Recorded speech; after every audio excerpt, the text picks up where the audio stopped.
blast off. It's time for Hastings Sodbuster Baseball. 3 balls, 2 strikes, 2 outs. Runner will be going. This is the payoff pitch. Let's see if Shea can get out of the inning here. The kick and deliver. Swung on him, missed it, got him. 12 strikeouts for Shea Shanneman. That one hit to left field. Digging to left field, they go back. Keep going back, and that thing is going to be gone. It's out of here. Holy moly, Cole Evans. 370 feet. Cole Evans got a hold of that thing. Wow. That one hit to short. Cervantes is second, back to first, and they get him.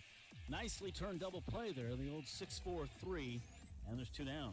Their double play tonight turned by the Busters. Sodbuster Baseball is on the air. It is Steve Stein today as we come to you from Duncan Field. The matchup between the Hastings Sodbusters and the Casper Horse Heads. It's game 2 of this 3-game series. 2 teams will wrap things up tomorrow in another 6:35 game here at Duncan. And a nice break of a 4-game losing streak for the Hastings Sodbusters yesterday as they downed the Horseheads by a score of 10-6. Had to come from behind to do it. Things kind of started the same as the way things had been going for the previous 4 games, as the Sodbusters missing early opportunities, seeing Casper take advantage of their opportunities. It was 4-0 after 4.5 innings, but Sodbusters put up 4 runs in the bottom of the 5th. Saw Casper regain the lead at 6-4 in the top of the 6th, but then a 5-run 6th inning basically sealed it. And Sodbusters getting solid relief pitching from Jeremy Snyder, who ended up picking up the victory, and Jacob Shaw with 1 2/3 innings of hitless relief to knock down the win for Hastings as they get the victory over Casper.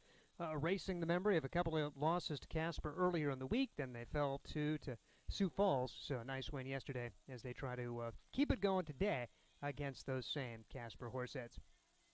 We're going to be bringing you several things during our pregame today as Josh Salmon with us in spirit this evening, and he did do a couple of interviews after yesterday's victory. Talked to Cole Dawson, who had a big game. Dawson goes 3 for 4, an RBI, 2 runs scored in the game. He also visited with Jacob Shaw, who was lights out to close out the game. And then we'll also feature Logan Johnstone, our Sodbuster Spotlight. Logan had a couple of hits as he's continuing to adjust to college-level pitching, just coming off a high school season in California, and really doing a nice job as he has planted himself in the lineup here, and he will get another start today and bat second for the Hastings Sodbusters. So all of those features on the way. We'll have the starting lineups and the first pitch. A gorgeous night, temperatures in the 80s, wind going to be blowing in from center, so this spacious Duncan Field, again, will play a little bit larger than the 408 to straightaway center field, and we welcome you as you watch today's game on YouTube. For Casper fans watching in, we'll have the Casper starting lineups and the Sodbusters just a little bit later on, game 2 of this 3-game weekend series. The interviews from Josh Salmon coming up. First off, it'll be Cole Dawson when we come back, and this is Sodbuster Baseball.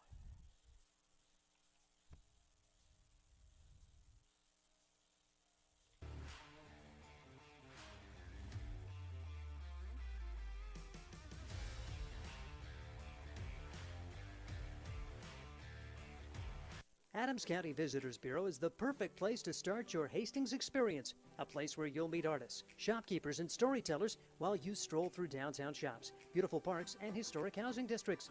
Whether you're a traveler, meeting planner, or a new resident, the Adams County Visitors Bureau is excited to help you find what you're looking for, from places to eat, things to do and see, to places to stay.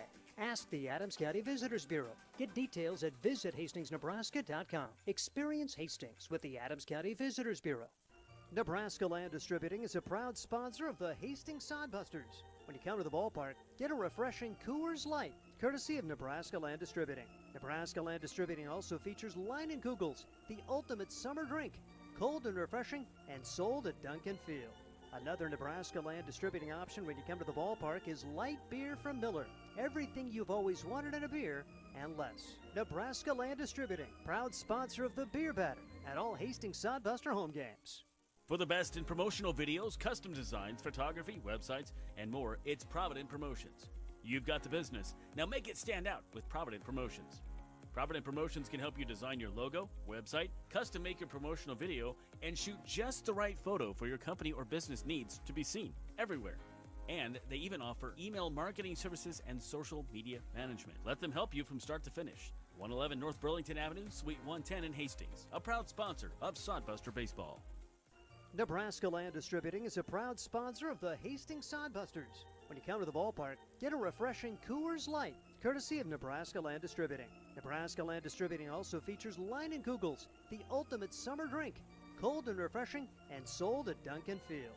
Another Nebraska Land Distributing option when you come to the ballpark is light beer from Miller. Everything you've always wanted in a beer and less. Nebraska Land Distributing, proud sponsor of the Beer Batter at all Hastings Sodbuster home games.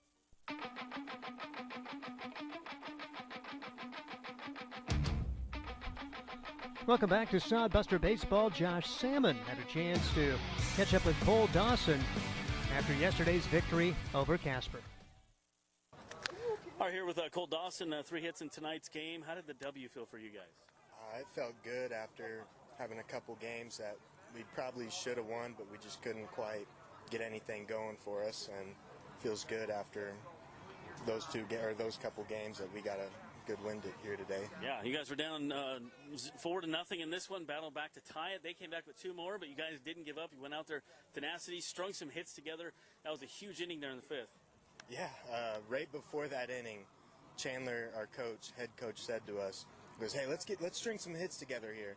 And we had, like 5 or 6 in a row, I think. Yeah, just consecutive hits, and we scored a couple runs, and then after that, everything kept going for us. As an experienced college player, you got Logan Johnstone hitting behind you, just a high school kid. Talk about his talent. Boy, what a pickup he's been. Yeah, he's been great. Going to Gonzaga, I mean, it's pretty obvious to see why. I think he's really good hitter, good in the field and the outfield, but yeah, I mean, he's been a good pickup for us. Pitching staff did great tonight. You had Holteen in, and he was just limited on innings. That's why he got pulled. And Schneider came in and gave up a couple innings, but a couple runs. You guys battled back. Shaw was lights out. That's a good feeling as well. Yeah, it was great. You got to love when everything goes right for a team. Everything. The offense was good. Defense. I mean, we had 1 or 2 couple plays, but it didn't really matter. And our pitching was lights out. It was awesome. Seemed like a much better feel in the dugout today. Started getting those hits and runs started coming in. Lots of smiles on the faces. Yeah, a lot of energy in there. Everyone's high-fiving. We saying a bunch of stuff. It was fun. Yeah. What about the crowd tonight? It was almost like a 10th player on the field. I mean, even when you guys were down 4-0, they were just in this thing from the beginning. Yeah, the crowd was awesome tonight. Everyone was just yelling and cheering, and it was like home field advantage does exist, and we saw it today. All right, Cole Dawson, thanks a lot. Thank you. It's hot. Can we get some popsicles? A lot of popsicles. Okay, sure. Let's go to Sam's Club. We can get some popsicles there, plus check out the pools on sale. Didn't Dad want to barbecue tonight? With all those popsicles, we should get some paper towels, too. Good idea, Mom. I'll grab some chips. Sam's Club has something for every season. Sam's Club, a proud sponsor of Hastings Sodbuster Baseball. Stop by before or after the game. My husband and I love to live in Nebraska. It's the good life. We always vacation here. Love those Nebraska state parks. We love to eat here. Where are you going to get a better steak? And we love to play here, especially Nebraska Pick 5 from the Nebraska Lottery. It has a $50,000 starting jackpot, drawing 7 days a week, and all the proceeds go back to our state. Hey, honey, this weekend, let's buy some Nebraska Pick 5 tickets, go to a state park, and grill some steaks. Like our first date. I'm no amateur. Top prize odds 1 in 501,000. You know Graham Tire for their quality tires and service, but did you know that they do brakes, batteries, and oil changes, and even shocks and struts? Graham Tire in Hastings has the quality products and great service you have come to expect from the Graham name. Rick and his crew will get you fixed up and right back on the road safely. And you can trust that the job was done right. That's peace of mind. Graham Tire in Hastings, West 2nd Street, open 7:30 to 5:30, Monday through Friday. A proud sponsor of Sodbuster Baseball. Sodbuster Baseball in advance of tonight's matchup with the Casper Horse Heads. Hastings trying to take a second straight game after they won yesterday by a score of 10-6. After the contest, Josh Salmon visited with another star of the game, if you will, as one of the relief pitchers really Here stood with out. Jacob Shaw, and you were kind of lights out tonight. You came in. The pitching was awesome. Whole team started off they good, just got pulled out because of innings. Schneider gave up a couple runs, but you guys were able to battle back, and you came in and were lights out. So what was it like to have the offensive going and everything just firing for you guys on all cylinders? You know, it was awesome. When the bats can go out and do that, I mean, you really don't have to worry about much on the mound. Just pound the zone, throw strikes, get ahead early, flip an off speed, and for a strike, and it'll be fine. Fifth inning, they strung 6 hits together in a row. That was a huge inning. You know, from the beginning, though, you guys were down 4-0. This crowd got you guys back into it. I think your bats got you back into it. They battled back, got 2 more after you tied it. Nobody gave up on this team. Yeah, you know, when we got down, 4, Chandler kind of had a meeting. He just had to string a couple hits together, see what we can do, and we put up that 4 spot, tied up the game, and then from there, you know, just pounding the zone, swung the bats well. I mean, the rest took care of itself. 4-game losing streak, snaps, it's a big win, has to feel really good for you guys. I see a lot of smiles on the faces. Yeah, it's awesome once we get back in the win column after those long 4 days. But we're going to keep it rolling tomorrow, hopefully take the series. You guys, you're from Hastings. You know what it can be like here, loud. This crowd tonight was in it from the beginning. I mean, you guys were down 4-0. They were loud. They've been loud all night long, kind of like a 10th person on the field. Yeah, it was awesome. When the crowd comes out like that, night in and night out, I mean, there's really not much you can ask for. The crowd was into it all game, and they never gave up on us. It looks like you came out the 9th inning with a vengeance. I mean, you just had that look on your face. You were serious. You were focused, and you were just throwing the cheese. Absolutely. I mean, when I get on the mound, it's just kind of a bulldog mentality. I mean, get ahead of hitters, flip an off-speed in for a strike, and then just kind of, you know, do what I do, which is get ground balls, fly balls, and then punch a couple guys out here and there. All right, Jacob Shaw. Thanks, man. I appreciate it. Hey, you. Your ad here. It's Josh Salmon of Salmon Says Media. Imagine turning on the radio or TV and hearing or seeing your business being advertised. Salmon Says Media offers voiceovers, full audio production, on-hold messaging for your phone, and more. Nearly 2 decades of experience. Salmon Says Media also offers radio imaging and podcast production. See us on Facebook. Salmon Says Media, the official media partner of the Hastings Sodbusters. 5 Points Bank of Hastings, safe, strong, and growing. Back in September of 2000, we opened for business at 4th and St. Joe with a staff of 5. Now we have 3 banking locations, over 45 employees, and have grown to become the largest locally owned bank in Hastings. Since our opening, we've listened to you and responded by providing high-quality customer service, new banking technology, and provided support to many community organizations. We appreciate your support and look forward to continuing as the better bank in Hastings. Time out. Time out. Smith, we only need 1 more out. Do you think you have enough energy? I'm exhausted and it's hot out here. I'm thinking about enjoying that nice, cool air conditioning I have at home. Oh yeah, you've talked about Ruts Heating and AC, the #1 source for residential and commercial HVAC services in Nebraska for over 45 years. Yeah, now, I have enough for 1 more batter, Coach. Smith, go finish this thing so we can all go home and cool off. Visit rutsheatingandair.com. Have you heard the latest in Sodbusters news? Hey, this is Josh Salmon, voice of Hastings Sodbusters Baseball, inviting you to check out the Sodcast, the official Sodbusters podcast. Each episode gets you up to date on team info, the latest news, player and coaches interviews, and more. Join Brian Frew and myself for the Sodcast all through the baseball season. The Sodcast is available for listening on Spotify for free. Hastings Sodbusters Baseball Inside Duncan Field with me, Josh Salmon, and co-owner Brian Frew. The Sodcast. Listen today.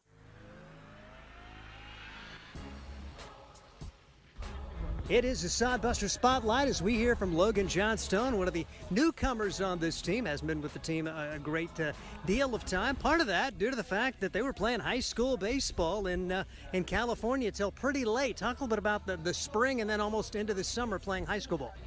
It was a bit of a change because we usually start off pretty early in the spring and then usually end by the end of the spring, but it was a bit of a change going pretty late and not having school.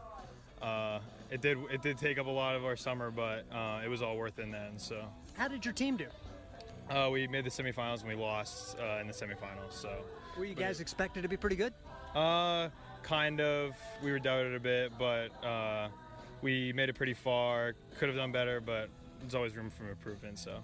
Talking with Logan Johnstone from California. Then what was the turnaround? How quickly did your high school season end, and then you made your way to Hastings? About a week. I finished early June, and I just headed out here around June 20, 25th, so it was a pretty quick turnaround. So yeah. How did you become a sodbuster? Tell us a bit about the recruiting process, about coming to Nebraska. So one of the coaches on Western Pioneer kind of put me on this team. I never really talked with my coaches, and I thought it was going to be a great experience for me coming out here since I've never been out here. So yeah. So first time to Nebraska. What's your early impression of this part of the country? It's much different from where I'm from. I actually love it a lot, though. It reminds me a lot of where I'm from. So. Talking with Logan Johnstone and making the adjustment, seeing all these college-aged pitchers.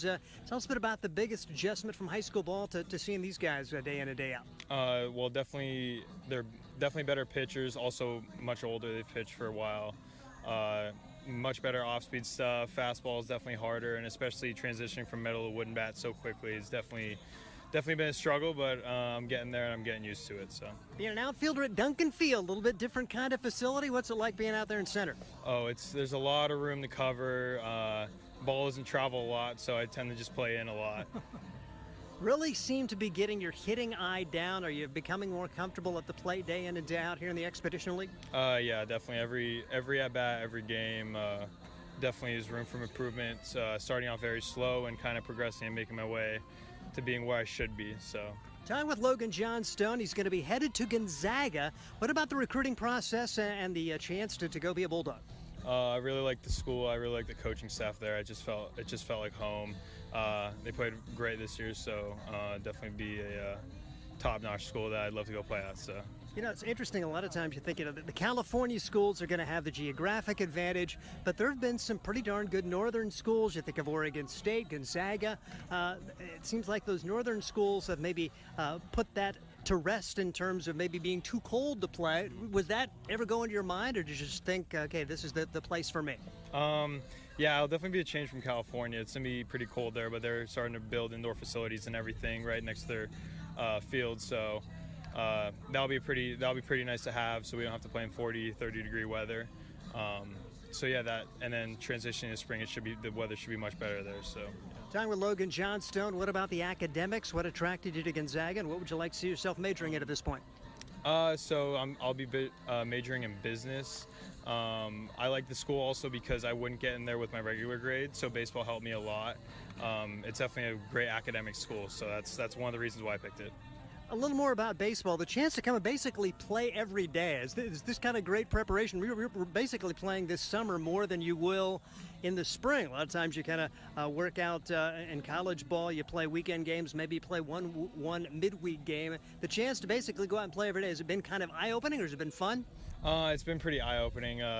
My body's gone through a lot so far, and I haven't even played that many games. So, yeah, it's definitely much different, and you got to condition your body to be ready for this stuff. So, yeah, it's definitely been a great experience. What about the chemistry? Has it been fun to get to know new guys and make some new friends? Yeah, it's been great, honestly, especially playing with a lot of these older guys, kind of picking their brains and trying to get to know things about college baseball and everything, because it's much different from what I played in the past. So, yeah. Logan Johnstone, he's one of the newcomers. He's out of California, going to be headed to Gonzaga. Happy to have him as a Hastings Sodbuster the rest of this summer. I'm Steve Stein. That's your Sodbuster Spotlight.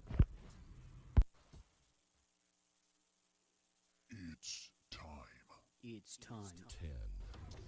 Adams County Visitors Bureau is the perfect place to start your Hastings experience. A place where you'll meet artists, shopkeepers, and storytellers while you stroll through downtown shops, beautiful parks, and historic housing districts.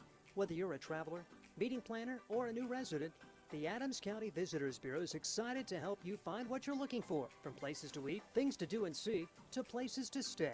Ask the Adams County Visitors Bureau. Get details at visithastingsnebraska.com. Experience Hastings with the Adams County Visitors Bureau.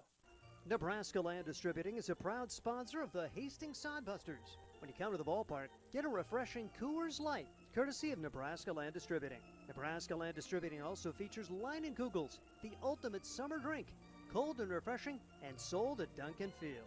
Another Nebraska Land Distributing option when you come to the ballpark is light beer from Miller. Everything you've always wanted in a beer and less. Nebraska Land Distributing, proud sponsor of the Beer Batter at all Hastings Sodbuster home games. For the best in promotional videos, custom designs, photography, websites, and more, it's Provident Promotions. You've got the business. Now make it stand out with Provident Promotions. Provident Promotions can help you design your logo, website, custom make your promotional video, and shoot just the right photo for your company or business needs to be seen everywhere. And they even offer email marketing services and social media management. Let them help you from start to finish. 111 North Burlington Avenue, Suite 110 in Hastings, a proud sponsor of Sodbuster Baseball. Nebraska Land Distributing is a proud sponsor of the Hastings Sodbusters. When you come to the ballpark, get a refreshing Coors Light, courtesy of Nebraska Land Distributing. Nebraska Land Distributing also features Leinenkugels, the ultimate summer drink, cold and refreshing, and sold at Duncan Field. Another Nebraska Land Distributing option when you come to the ballpark is light beer from Miller. Everything you've always wanted in a beer and less. Nebraska Land Distributing, proud sponsor of the Beer Batter at all Hastings Sodbuster home games. This is Sodbuster Baseball. Welcome back to historic Duncan Field, where the Hastings Sodbusters and the Casper Horse Heads get set to go for the second game of their three-game weekend series. Hastings coming off a victory yesterday by a score of 10-6. A gorgeous day, 84 degrees, winds out of the east-southeast, which means a light breeze coming in from center field here at Duncan. If you're listening in central Nebraska or watching, a good chance to get out and see this game in person. If not, another home game tomorrow, 6:35, and then it's all-star break time as the teams will be off for a couple of days, and some of these guys going to be making their way back to Casper, if you will. Casper, of course, going to be returning home, and a couple of the Sodbusters going to be going with them, if you will, as this all-star game is going to be in Casper on Monday night. Let's take a look at the starting lineups. First of all, for the Casper Horse Heads, leading off and playing left field is Eric Arado. Batting second, playing second base, Christian Lopez. Batting third, the third baseman, Ryan Callahan. And batting fourth and playing shortstop is Preston Joy. Batting fifth, center fielder, Hank Dunn. And batting sixth is the right fielder, Brandon Herder. Designated hitter Jake Baker is batting seventh. Brooks Browning is playing first base and batting eighth. And Landon Boyd bats ninth. He is the catcher for the Casper Horse Heads. Horse Heads under former Sodbuster coach Scott Stover, assisted by T.J. Middlestad and Kyle Pearson. For the Hastings Sodbusters, it is Cole Dawson leading off and playing shortstop. Logan Johnstone, our Sodbuster spotlight, plays center field and bats second. Trevor Matson, first baseman, batting third. James Shimashita, left field, batting fourth. And it's Matt Hallback, the designated hitter today. J.T. Cafferty behind the plate and batting sixth. Batting seventh, Ian Riley playing third base. Batting eighth is Jack Lombardi, second baseman. And batting ninth is right fielder Carson Cahoy.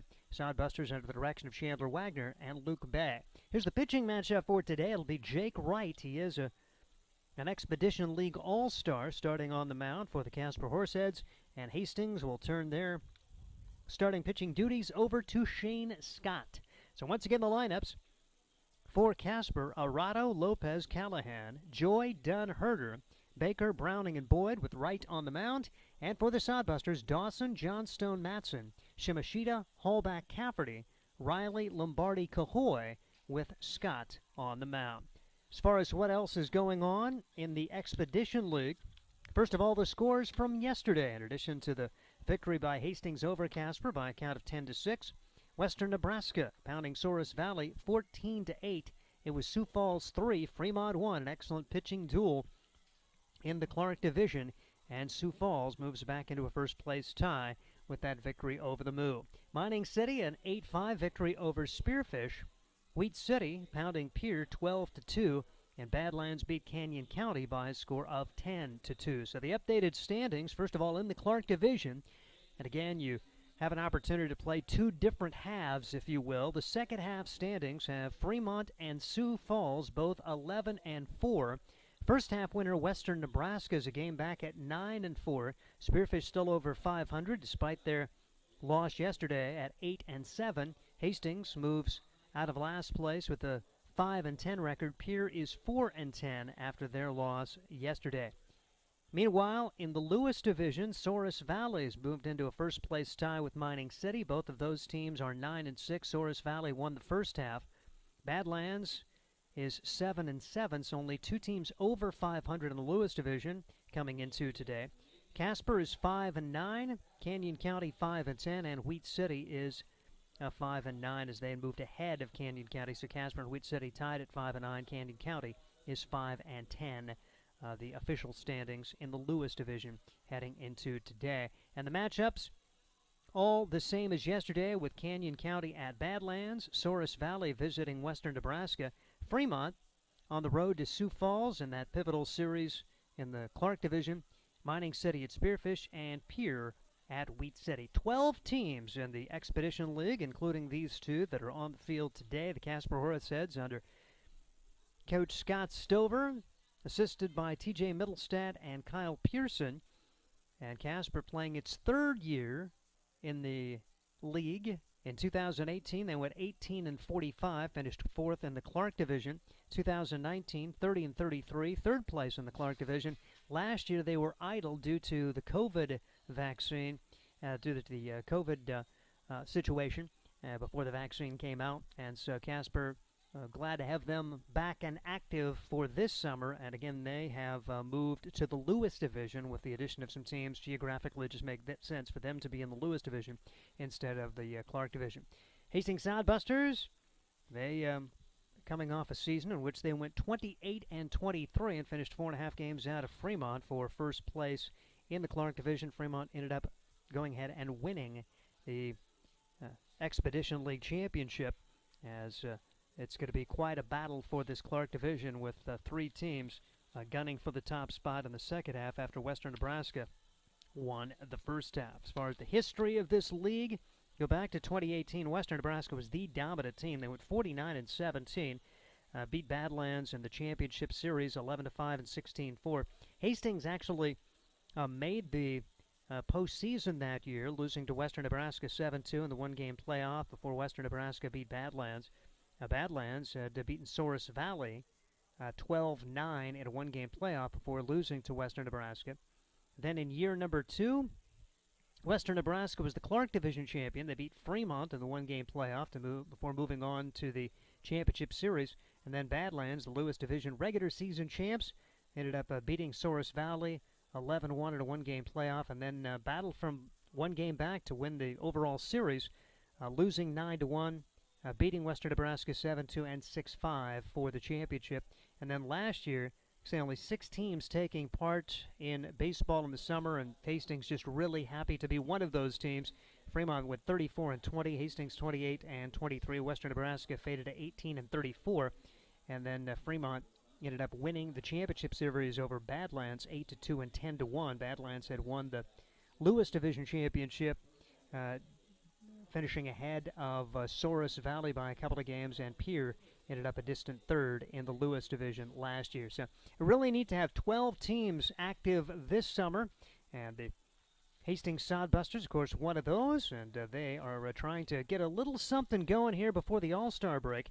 Hastings in the midst of this long homestand, and it was a really rough opening 4 games of the homestand as Sodbusters fell to Casper on Monday 7-1, had their opportunities on Tuesday but lost 6-5, and then played against the Sioux Falls Sunfish, lost to them 8-0 on Wednesday, and then the game at Ryder Park, an opportunity for Grand Island folks to see the Sodbusters play, and Sioux Falls battled from a 4-1 deficit to win the game by a score of 11-4. And the Sodbusters showing great heart yesterday, trailing by a count of 4-0 before battling for a 10-6 victory. Mentioned the fact that these teams wrapping up the pre-All-Star break with games today and tomorrow. Then for the Sodbusters, they will be off Monday, Tuesday, and Wednesday, and then they will hit the road. They're going to be at Sioux Falls for a 4-game series, Thursday through Sunday. They will return home as a busy July is going to be wrapping up with a 3-game series with Fremont. Then they will go to Fremont for 1 game. They'll have Sioux Falls coming in on the 30th and 31st. And the final home game at this point scheduled for August 1st with the Sioux Falls Sunfish going to be playing here. And then there's just 5 more games after that, all of those on the road, as the Sodbusters going to make the long road trip to play the Wheat City Whiskey Jacks for 3 games, and then they will play the Pierre Trappers for 2 games to close the season, August 6th and August 7th. Of course, last year was such a disjointed season, if you will, that they had to start late, and the season actually went a little bit longer than they had planned, and so you had guys having to report to college in a lot of cases early to get into quarantine so they could get into college. And so the rosters for the teams at the end of the year were just totally decimated. So you had almost entirely new teams for the last couple of weeks of the regular season. So really positive that these teams going to be wrapping up the season the first week of August so the kids can get on to their college experiences. So it's been a fun season despite the record for this Hastings Sodbuster team. A lot of growth for these young guys, and they've got several guys who haven't even played college ball, incoming freshmen going against guys who have played 2, in some cases 3 years of college ball. Just a little different level, and you saw some signs of life yesterday for the Sodbusters, and they hope to come out and perform well here today against the Casper Horse Heads. We'll have the first pitch in just a little bit as we bring you the Hastings Sodbusters and the Casper Horse Heads, game number 2 of this 3-game series, as Hastings and Casper are going to be playing today and tomorrow. This is Sodbuster Baseball.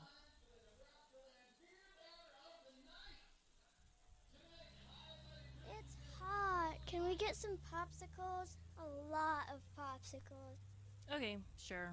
Let's go to Sam's Club. We can get some popsicles there. Plus, check out the pools on sale.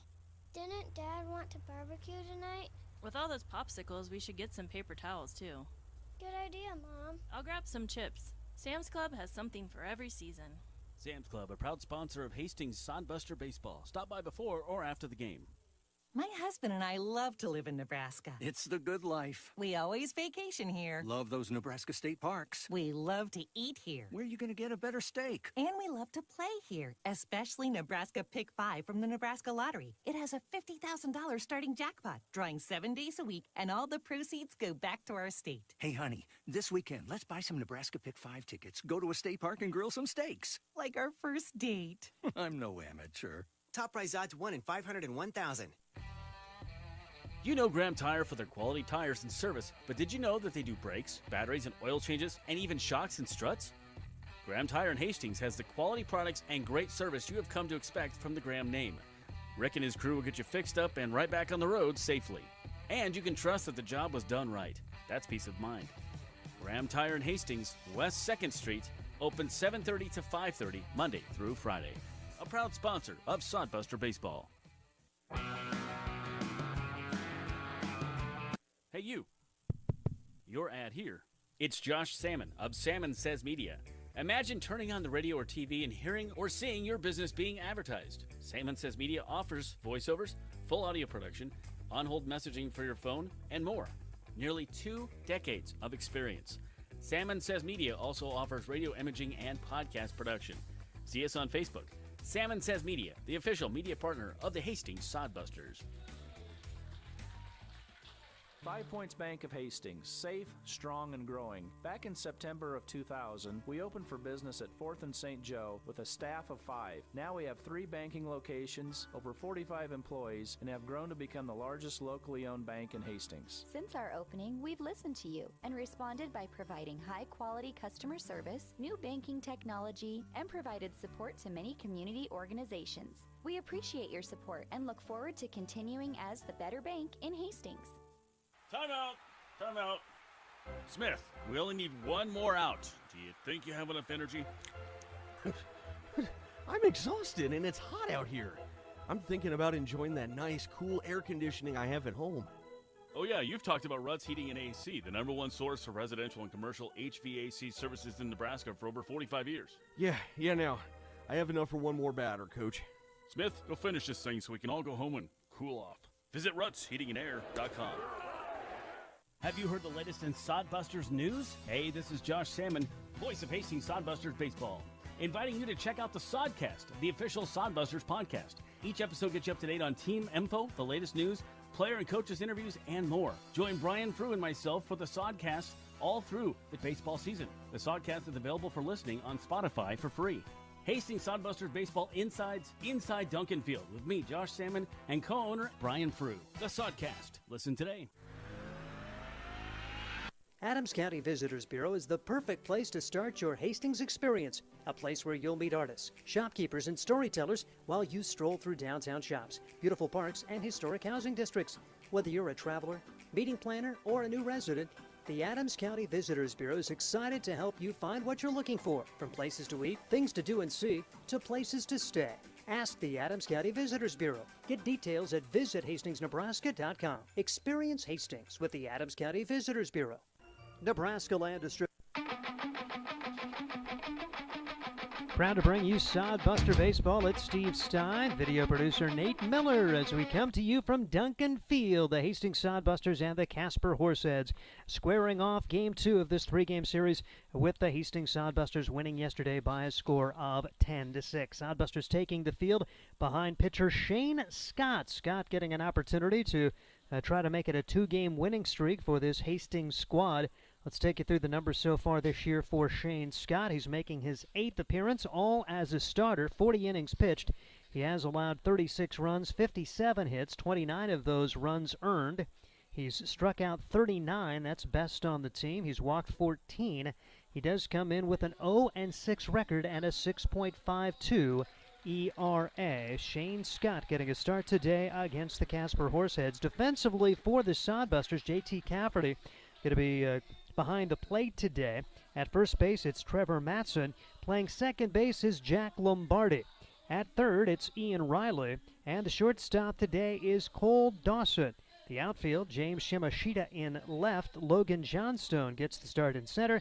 And Carson Cahoy will play right field for the Hastings Sodbusters. Just about as good a night as you can get for Sodbuster baseball. 84 degrees with a little bit of a wind blowing in from center field. It should be a lot of fun as these two teams get set to go for Game 2 of a three-game series, the Sodbusters and the Casper Horse Heads. As far as the guys doing the umpiring today, George Tyree is behind home plate. Anthony Atkinson will work the field, a two-man crew, as is traditional for this Expedition League play. The Hastings Sodbusters and the Casper Horse Heads. Hope you enjoy it. It's Steve Stein, and we are proud to bring you Sodbuster Baseball here on the YouTube channel once again for this 2021 campaign. Sodbusters in their green jerseys today. They'll go with white numbers. They have the white busters across the front with the numbers, the ball caps, a mix of green, white, and yellow. Casper goes with their orange jerseys today, and they have the dark blue numbers, the gray pants with the single pinstripe, and we will see Casper step in with Eric Arato. Arato 0 for 4 yesterday as the Sodbusters won the hitting battle and won the contest. Arato updated stats, batting .280 on the year, 10 RBIs, and he has scored 24 times this year, left-handed hitter. 28 hits for him this year, 7 extra base hits, including a triple, and he takes strike one. No balls, 1 strike on Eric Arato. Arato stepping in, and Shane Scott likes to work quickly as he brings the pitch home, and this one is bounced to the left side. It's off the glove of the second baseman, who then picks it up and throws to first. Good job for Jack Lombardi. Maybe just a little bit of a mishandle, but no problem for the UNO product as he is able to throw out Arato. And that'll bring up Christian Lopez for the Casper Horse Heads, one of the top players in on this team, and in the Expedition League for that matter. Leads the team in almost all of the offensive categories, batting .385 coming into today, tied for 5th in doubles in the Expedition League with a dozen. He takes strike one, no balls, and 1 strike on Christian Lopez. Has a couple of triples, 2 home runs. Leads the team in runs batted in with 39. That's 7th best in the Expedition League as he takes high for a ball, 1 ball, and 1 strike. Had a hit and 2 runs batted in yesterday. One of the all-stars for the Casper Horse Heads. They get a chance to play the game on their home field. 1-1 pitch, hit hard, but right at the second baseman. 1-hop Lombardi. He'll throw to first in time, and so far so good with a pair of ground outs to the Sodbuster second baseman, Jack Lombardi, a relative newcomer to this team, and he's getting some early chances here out of Park Ridge, Illinois. Fine infielder for the Mavericks of Omaha. And here's Ryan Callahan. Did not play yesterday. Bats on the left side against Shane Scott.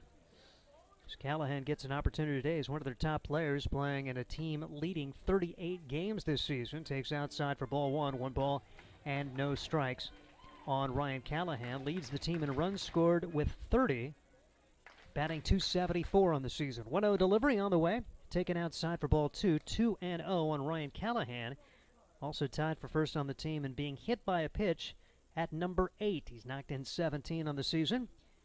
Scott shakes off the sign of J.T. Cafferty. Now brings the pitch home. Fouled straight back. It goes to 2-1 on Ryan Callahan as that took a carom over the protective netting and into the stands. And the young man gets a souvenir there. He has a chance to keep that or get $1 at the concession stand. Scott shakes off one sign and brings the 2-1 pitch home. Slice down the left field line, and that is going to be a foul ball. So back to 2-2, and Scott trying to get out of this inning with no damage done. A chance at a 1-2-3 inning if he can find a way to sneak one by. Ryan Callahan. Callahan, another of the All-Stars. He's a University of Kansas product out of Overland Park, Kansas, suburb of Kansas City. Scott brings home the 2-2 pitch. Off speed, called strike 3. Callahan couldn't pull the trigger, and it's a 1-2-3 inning for Shane Scott as the Hastings Sodbusters will come to bat in the bottom half of inning number 1, and you are listening to Sodbuster Baseball. Johnson Imperial of Hastings and Kearney has been a quality builder and developer since 1918. They have your office and retail space solution. Over 300,000 square feet of premier space. On-site management and maintenance. Great locations and abundant pricing. Spaces designed and built to suit. And flexible leasing options available. Johnson Imperial also features general contracting services. Check out all they have to offer. JohnsonImperial.com. Johnson Imperial in Hastings and Kearney. That's JohnsonImperial.com. Nebraska Land Distributing is a proud sponsor of the Hastings Sodbusters. When you come to the ballpark, get a refreshing Coors Light, courtesy of Nebraska Land Distributing. Nebraska Land Distributing also features Leinenkugels, the ultimate summer drink, cold and refreshing, and sold at Duncan Field. Another Nebraska Land Distributing option when you come to the ballpark is light beer from Miller. Everything you've always wanted in a beer and less. Nebraska Land Distributing, proud sponsor of the Beer Batter at all Hastings Sodbuster home games.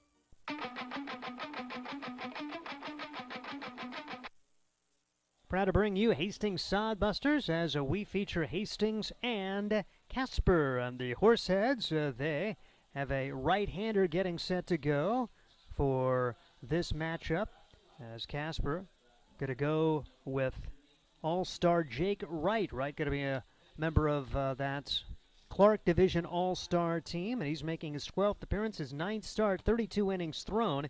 He's allowed 20 runs, 18 of those earned on 32 hits. He struck out 31, walked only 11. His record is 1-1, his ERA 5.06 as he works to Dawson, Johnstone, and Matson.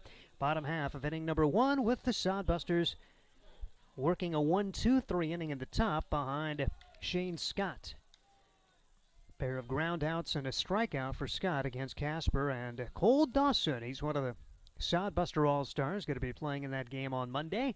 And takes strike 1, no balls and 1 strike on Cole Dawson. Dawson entering today's game with the top batting average among the regulars, .327.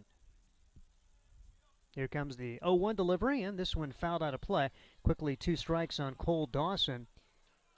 Dawson leads the team in at-bats, runs, and hits. He has 6 doubles and a triple, and one of the top stolen base guys on the team as he's tied for second with 10. No balls, 2 strikes on Cole Dawson, who had a really good game yesterday in that 10-6 victory. 3 for 4, an RBI, 2 runs scored at the top of the order. Pitch fouled away. Dawson doing a good job hanging in, and he'll get another opportunity. Cole out of Kansas City, Kansas Community College from Russellville, Arkansas. His dad, Dave, the head coach for Arkansas Tech. Arkansas Tech with a big presence on the team, including starting pitcher Shane Scott today for this Sodbuster squad. 0-2 delivery on the way. Off speed, Dawson takes it the other way in the right field, and that's a base hit. Good start to this game offensively for the Hastings Sodbusters is Cole Dawson. Scoots into first with a leadoff single. And that will bring to the plate Logan Johnstone. Johnstone seeing his average raised to 289 with a multi-hit game yesterday. He's played in 13 games so far since joining the Sodbusters, 45 at-bats, 13 hits, 1 extra base hit, that's a double. He has scored 10, and he has also knocked in 3. Left-handed hitter will stand again against the right-hander Jake Wright. Wright out of Carson Newman University, a Ringgold, Georgia product. Right-handed pitcher working out of the stretch all the time, and he puts this pitch outside for ball 1, 1 ball and no strikes. Not uncommon anymore to see that particular thing happen. You see pitchers, instead of going out of the wind, particularly if they're regular relievers, they work out of the stretch whether there are base runners on or not.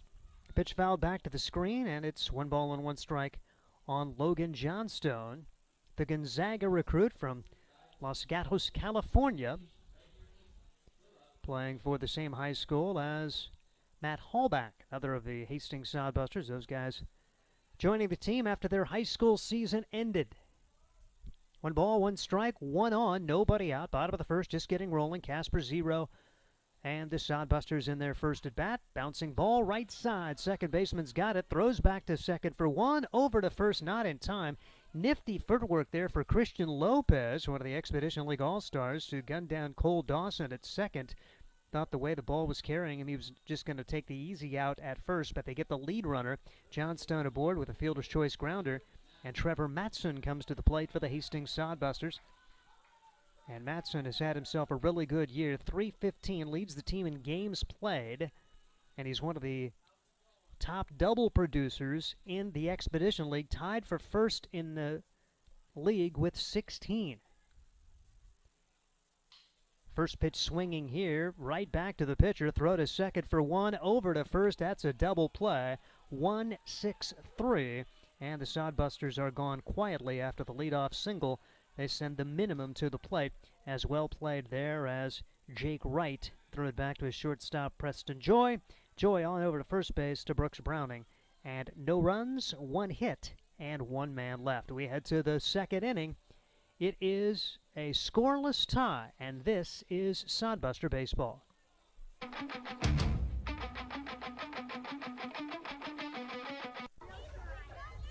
I'm a working mom. I don't have a lot of time for grocery shopping. That's why Sam's Club is so convenient. I can get the food my family loves, household supplies, and be on my way.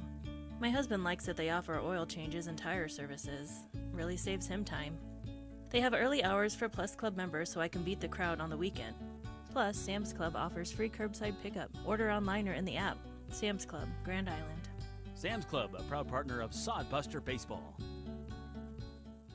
Summer means Sodbusters baseball and hot weather, so make sure you stay cool with Ruts. Ruts Heating and AC is your #1 source for residential and commercial HVAC services in Nebraska. For over 45 years, Ruts has been a name to trust for repairs, installation, and maintenance work on time.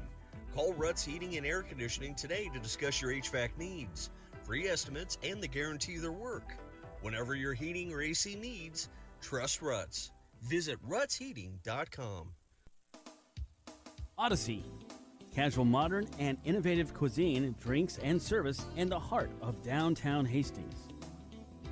The website is odysseydowntown.com. Call for reservations 402-834-3811. Odyssey. Reservations are required for lunch and dinner. Carryout orders taken on the day of carryout only. 834-3811. A sponsor of Sodbuster Baseball. Your home for the Sodbusters as Casper sends Preston Joy to the plate, and he comes up with a leadoff single here in the second. No score. First base runner of the game for the Casper Horse Heads. Joy starting shortstop, and he sees the first pitch that he likes from Shane Scott and sends it into center field. That will bring up Hank Dunn and Brandon Herder as the Sodbusters and the Casper Horse Heads in a scoreless tie, but Casper with their first base runner here in inning number 2. Shane Scott atop the hill, working out of the stretch, and brings home the pitch. Inside for ball 1. 1 ball and no strikes on Preston Joy. Went 0 for 3 with a run scored yesterday on the season. .214 does have a home run as part of his 4 extra base hits. He's knocked in 15, and he's also scored 15 times. Scott brings home the 1-0 delivery, and this was rifled to right center field for a base hit. Joy rounds second. He heads to third, and Hank Dunn in there with a single. So a good start for the second inning for this Casper Horsehead team. First and third, and nobody out with Brandon Herder coming up. Herder, second best hitter on the team at .340 coming into today's play.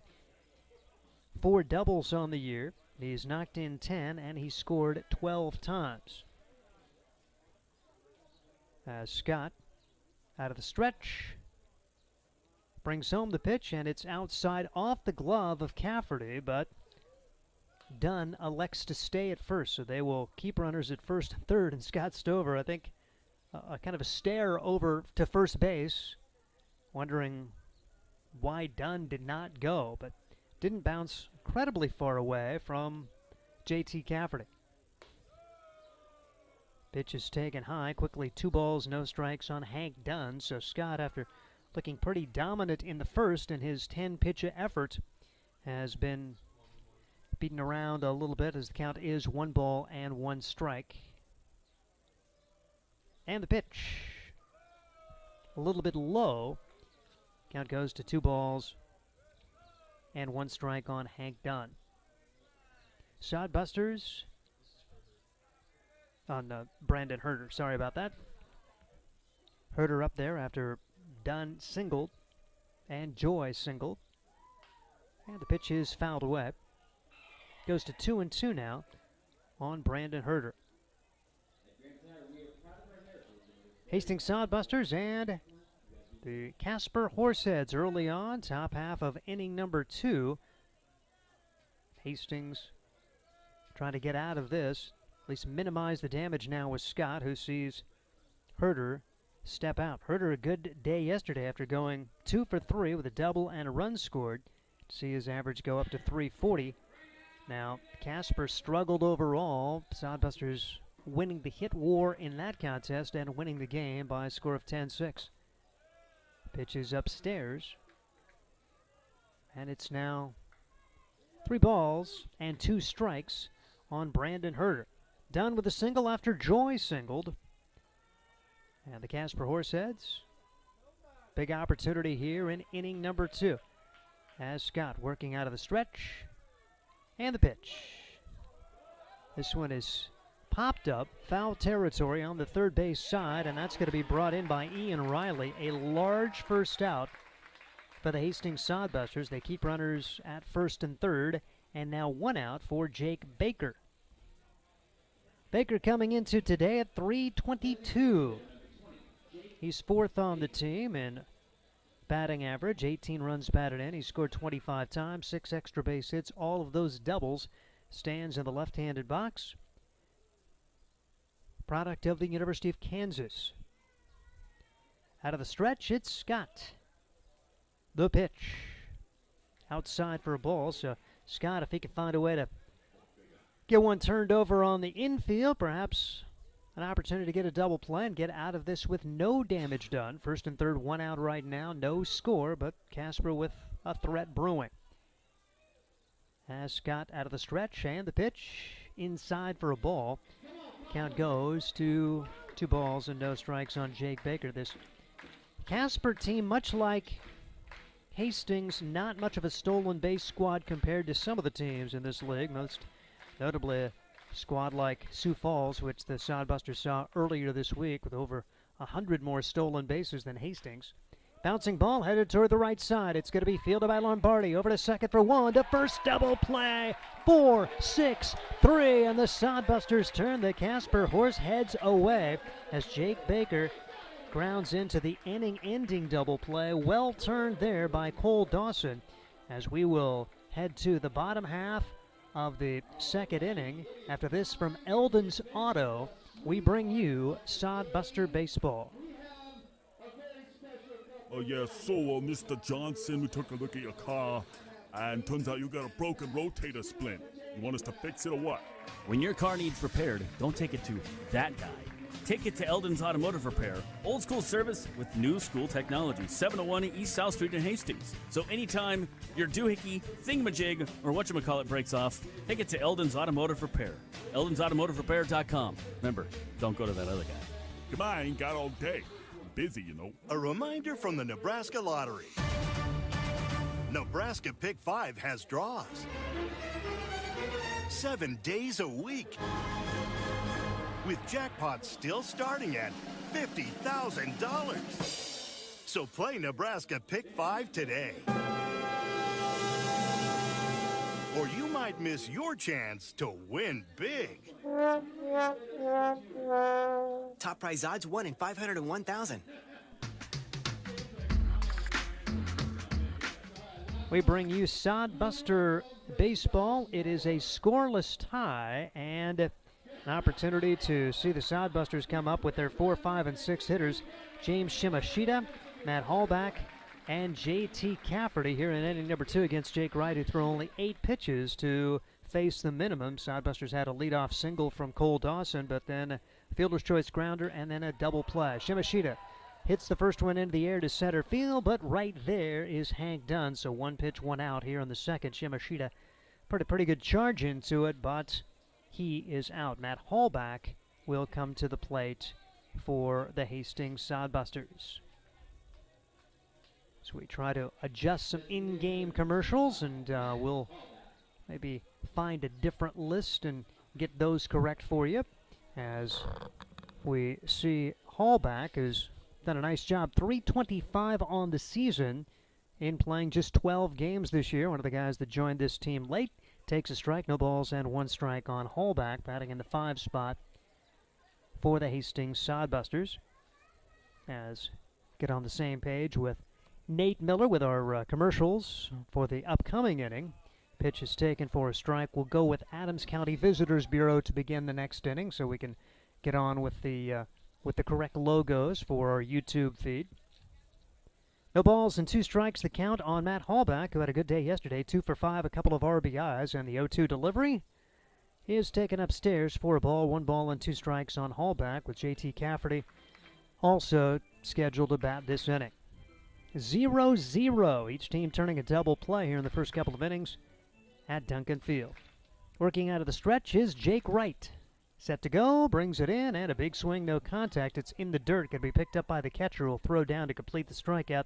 Good job there of hanging in from Landon Boyd, who guns down to first, and the first strikeout of the game for Jake Wright. That'll bring J.T. Cafferty to the plate for the Hastings Sodbusters. Cafferty, 256 on the season, has 1 extra base hit. That's a double. 11 RBIs, 10 runs scored for the Hastings Sodbusters, who are just a percentage point or 2 behind Casper now in team batting average at 257. They've moved up to 9th in the league, just behind Casper. Casper seeing their season batting average slip to 258 as a team. As the pitch taken for a strike, no balls, 1 strike on J.T. Cafferty, and the pitch fouled away quickly, 2 strikes. Both the starting pitchers working very quickly, and for Jake Wright trying to face the minimum here through inning number 2. An 0-2 count on J.T. Cafferty. Cafferty played his freshman year at Western Nebraska Community College, but he is going to be an Arkansas Tech player. He will be a wonder boy. So a pretty good presence for Arkansas Tech on this Sodbuster team. And Arkansas Tech guys love it because basically the same colors that they wear are the Sodbuster colors. Pitch inside, and it gets a piece of J.T. Cafferty, who will trot down to first after being hit by a pitch. So the Sodbusters have a base runner here in inning number 2. J.T. Cafferty reaching via the hit batsman. He has been hit 5 times this season. Trevor Matson is tied for second in the league in being hit by a pitch with 10. And here comes Ian Riley for the Hastings Sodbusters. Riley batting .213 coming into today. 14 runs batted in and 15 runs scored. Runner at first, 2 outs, no score. Casper and Hastings throw over to first, and diving back in safely is J.T. Cafferty. Cafferty for the year does have 3 stolen bases. The Sodbuster team leader not here is Omar Jackson away from the team for the week. He has 17 stolen bases, one of the top stolen base guys in the league. Big swing, no contact for Ian Riley. 1 on, 2 outs. 0-0 Casper and Hastings, bottom half of inning number 2. A 9-inning game here at Duncan Field. Expedition League games all 9 innings. Unless you play a doubleheader, then it's a pair of 7s. Pitch taken upstairs for a ball. 1-1 the count on Ian Riley. Riley, a product of Cloud County Community College, where he had .305 in 52 games in the spring. He's out of Austin, Texas. Neat to see the wide variety of geography that these guys come from all over the Expedition League. 1-1 pitch. Took something off of that one, and Riley just did get a piece of it, but into the glove of Landon Boyd for a foul tip. 1-2 the count on Ian Riley, starting third baseman for the Hastings Sodbusters, batting in the left-handed box. Jake Wright trying to get through this second inning with no damage done. He had a 2-out hit batsman, and J.T. Cafferty's over at first with a decent lead. We'll see if they turn him loose on this 1-2 pitch from Wright. He stays, and Riley takes it the other way. It's slicing into the left field corner, but chased down nicely by Eric Arado, and nothing happening for the Sodbusters. No runs, no hits, 1 man left as we head to inning number 3. It's Casper 0 and Hastings 0, and this is Sodbuster Baseball. Adams County Visitors Bureau is the perfect place to start your Hastings experience. A place where you'll meet artists, shopkeepers, and storytellers while you stroll through downtown shops, beautiful parks, and historic housing districts. Whether you're a traveler, meeting planner, or a new resident, the Adams County Visitors Bureau is excited to help you find what you're looking for, from places to eat, things to do and see, to places to stay. Ask the Adams County Visitors Bureau. Get details at visithastings.nebraska.com. Experience Hastings with the Adams County Visitors Bureau. Nebraska Land Distributing is a proud sponsor of the Hastings Sodbusters. When you come to the ballpark, get a refreshing Coors Light, courtesy of Nebraska Land Distributing. Nebraska Land Distributing also features Leinenkugels, the ultimate summer drink, cold and refreshing, and sold at Duncan Field. Another Nebraska Land Distributing option when you come to the ballpark is light beer from Miller. Everything you've always wanted in a beer and less. Nebraska Land Distributing, proud sponsor of the Beer Batter at all Hastings Sodbuster home games. A scoreless tie as we get set to go for the 3rd inning. Hastings and Casper as the Sodbusters and the Horse Heads. Scott able to work around a pair of singles in the second. They had first and third. Nobody out did the Horse Heads, but a pop up to the third baseman, then a 4-6-3 double play. So it'll be 8, 9, and 1 coming up for the Casper Horse Heads with Browning, Boyd, and Eric Arado. Brooks Browning getting set to step in there now. Young man will have an opportunity to bat for this squad from Casper, as Browning batting 175 on the year. He has 3 home runs on the season, so a little bit of pop to go along with 7 doubles. He's knocked in 16, and he has scored 19. First pitch to him, swung on and missed. No balls and 1 strike on Browning. Inning number 3, and neither team denting the scoreboard to this point. Shane Scott winds and delivers. Off speeder is right there for strike 2. 2 quick strikes on Brooks Browning out of Regis University, Glen Rock, Wyoming, his hometown. Regis University is in Denver. Scott takes a look at his catcher, J.T. Cafferty, and brings home the 0-2 delivery. Taken high. Took something off of that one, trying to get him to chase a chin-high fastball, and could not get it done, so the count going to 1 ball and 2 strikes. Pitch is missing for ball 2, or excuse me, it was fouled away. It's still 1 ball and 2 strikes on Browning. Proud to bring you Sodbuster Baseball as the Sodbusters and the Casper Horse Heads coming at you today. Bouncing ball to the left side. Going to be fielded by the third baseman. Ian Riley throws to first in time. And there's 1 out for Casper in the third. And Landon Boyd will bat. He's the number 9 hitter and doing the catching, hitting 148 on the season, 8 RBIs, and he scored 7 times. No extra base hits for Landon Boyd. Boyd, freshman out of the University of Oklahoma, Parker, Colorado, his hometown. Scott working quickly and puts one on the inside corner. George Tyree calling the balls and strikes. Really like his zone. He's pretty consistent umpire back there. Anthony Atkinson working the field. This two-man crew. Pitch is fouled back. Just clears the box and back over near the train tracks behind us. Quickly 2 strikes on Landon Boyd. No balls, 2 strikes, and 1 out here in inning number 2. And the delivery, swing and a miss. How about the job for Shane Scott? Comes down and gets the first 2 outs here in inning number 3. Trying to get his second 1-2-3 inning in the first 3. A couple of hits to open the second, but showed a lot of courage getting out of that with no damage done. And back to the top of the order for Eric Arado. Arado grounding out to second his first time up. 0-0 Casper and Hastings as we bring you Sodbuster Baseball. And the pitch. Over for a strike. No balls and 1 strike to count on Eric Arado. Working quickly, and the pitch is fouled away on the left side.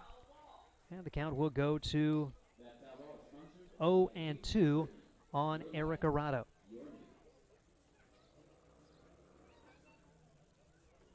Left-handed hitter, Arado, standing in there. He's one of the All-Stars. Plays his college ball at Northern Illinois out of Sussex, Wisconsin. Gets a piece of this one, and this is fouled again. It's got a steady diet of strikes so far, and coaches, general managers love that when you throw strikes, and so far so good for Shane Scott. And for that matter, Jake Wright. Makes a lot easier to play some defense behind you when you're throwing strikes. 0-2 delivery on the way. Good stop, J.T. Cafferty behind there on that one in the dirt. It's now 1-2 on Eric Arado. A ground out and a strikeout to begin this inning. We're already in the top half of inning number 3. A scoreless tie between the Sodbusters and the Casper Horse Heads. No runs, 2 hits for Casper. No runs, 1 hit for the Sodbusters. No errors on either team. 1-2 pitch is inside. Arado takes that, and it's back to even at 2-2. Scott Stover coached the Sodbusters his first year. Has been in Casper for a couple of years now. 2-2 delivery is on the way. That one is popped up on the third base side. Ian Riley makes the call, makes the catch, and 1-2-3 for Shane Scott and the Hastings Sodbusters. We head to the bottom half of inning number 3 as we bring you Sodbuster Baseball. And now this from Eldon's Automotive. Oh, yeah, so, Mr. Johnson, we took a look at your car, and turns out you got a broken rotator splint. You want us to fix it or what? When your car needs repaired, don't take it to that guy. Take it to Eldon's Automotive Repair. Old school service with new school technology. 701 East South Street in Hastings. So anytime your doohickey, thingamajig, or whatchamacallit breaks off, take it to Eldon's Automotive Repair. Eldon'sAutomotiveRepair.com. Remember, don't go to that other guy. Come on, I ain't got all day. I'm busy, you know. A reminder from the Nebraska Lottery. Nebraska Pick 5 has draws 7 days a week, with jackpots still starting at $50,000. So play Nebraska Pick 5 today, or you might miss your chance to win big. Top prize odds 1 in 501,000.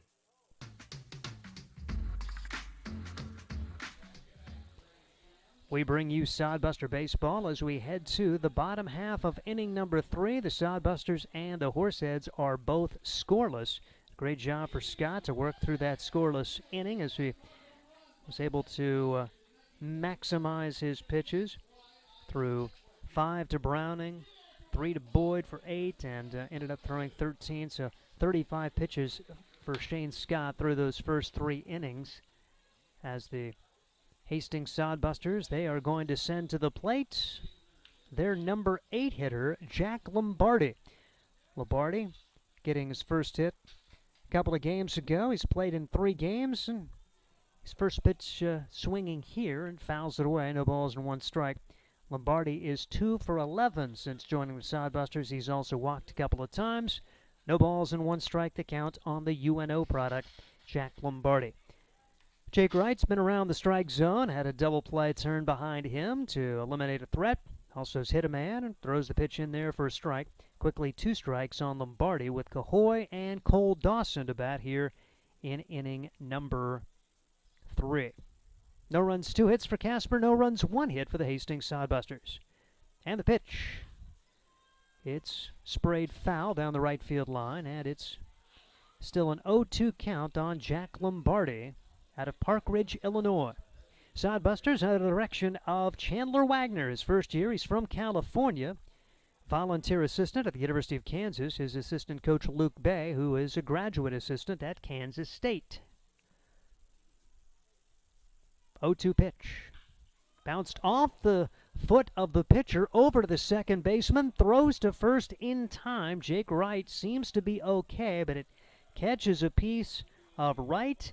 And a good job for Christian Lopez to hang with it. So a rare 1-4-3 ground out. Not a double play, but a 1-4-3 ground out. That brings up the number 9 hitter, Carson Cahoy. Carson seeing his batting average at .240 heading into today. 3 doubles on the season. He's knocked in 11, and he's scored 19 times. Grand Island product. Played for Grand Island Home Federal and Summer League after being an outstanding pole vaulter in the spring, so didn't play for Grand Island Senior High per se in baseball, but did play the summer ball for the Top Legion program, Home Federal. Takes ball 1 ball and no strikes on Cahoy. Pitches outside for ball 2. 2-0 the count on Carson Cahoy, who's playing at Santa Barbara City College. 6'3", 195-pounder, multi-sport athlete, good football player as well for the Islanders. 2-0 delivery. Bounces this one to the right side. Nice stop by the first baseman who will step on the bag. Brooks Browning taking away probably extra bases with that field of the hard hit ball down the first base line. And quickly there are 2 outs for the Hastings Sodbusters here in inning number 3. And back to the top of the order, Cole Dawson, who has the only hit of the game for Hastings. Cole Dawson singled, then was erased on a fielder's choice grounder by Logan Johnstone. And so far so good for Jake Wright, who has been very solid as he's working his 3rd inning here. Allowed 1 hit and hit a man. And throws the first pitch for a strike. No balls and 1 strike. Both of these pitchers, Scott and Wright, have done a good job of getting strike 1 on their opponents. And you're going to win a lot of battles when you are ahead in the count. The 0-1 delivery. Taken outside. Ball 1. 1 ball and 1 strike on Cole Dawson. Jake Wright, right-hander, looks in at his catcher, Landon Boyd. Playing at Duncan Field, 408 to straightaway center, 405 to the Power Alleys. 1-1 delivery. That's over for a strike. Took something off of that one. 1-2 now on Cole Dawson. The Hastings Sodbusters, the Casper Horse Heads, 2nd game of the 3-game series. Sodbusters trying to nail down the series and then go for a sweep tomorrow. Winning yesterday 10-6 in come-from-behind fashion. Right, 1-2 pitch on the way. Fastball fouled straight back. It's still 1-2 on Cole Dawson, who will likely get some Division I looks. Outstanding shortstop. He's played some second base for the Sodbusters this summer as well, with the addition of Luke Solis recently. Man has been a very solid hitter and leader on this team, and jump-started the offense yesterday with a solid day at the top of the order. 1-2 pitch. It's in the dirt. Good stop there for Landon Boyd. It goes to 2-2 now on Cole Dawson. Dawson adjusting his batting gloves and his helmet as he will now step back in the box here at Duncan Field. A turf infield with a natural grass outfield. That turf infield allowing for a lot more baseball games to be played in the spring and the summer. Pitch taken high and inside. The count goes to 3 balls and 2 strikes on Dawson. Pretty patient hitter. It's nice to see him at the top of the order because he's got the mentality to certainly play that position. J.J. Wright has thrown a steady diet of strikes. 24 strikes, just 9 balls through the first 3 innings in his 33 pitches thrown. But is in danger of walking his first now if Cole Dawson can work his way on. 3-2 pitch on the way. Swing and a miss. Instead, it's a strikeout, and the Sodbusters are gone in order in inning number 3.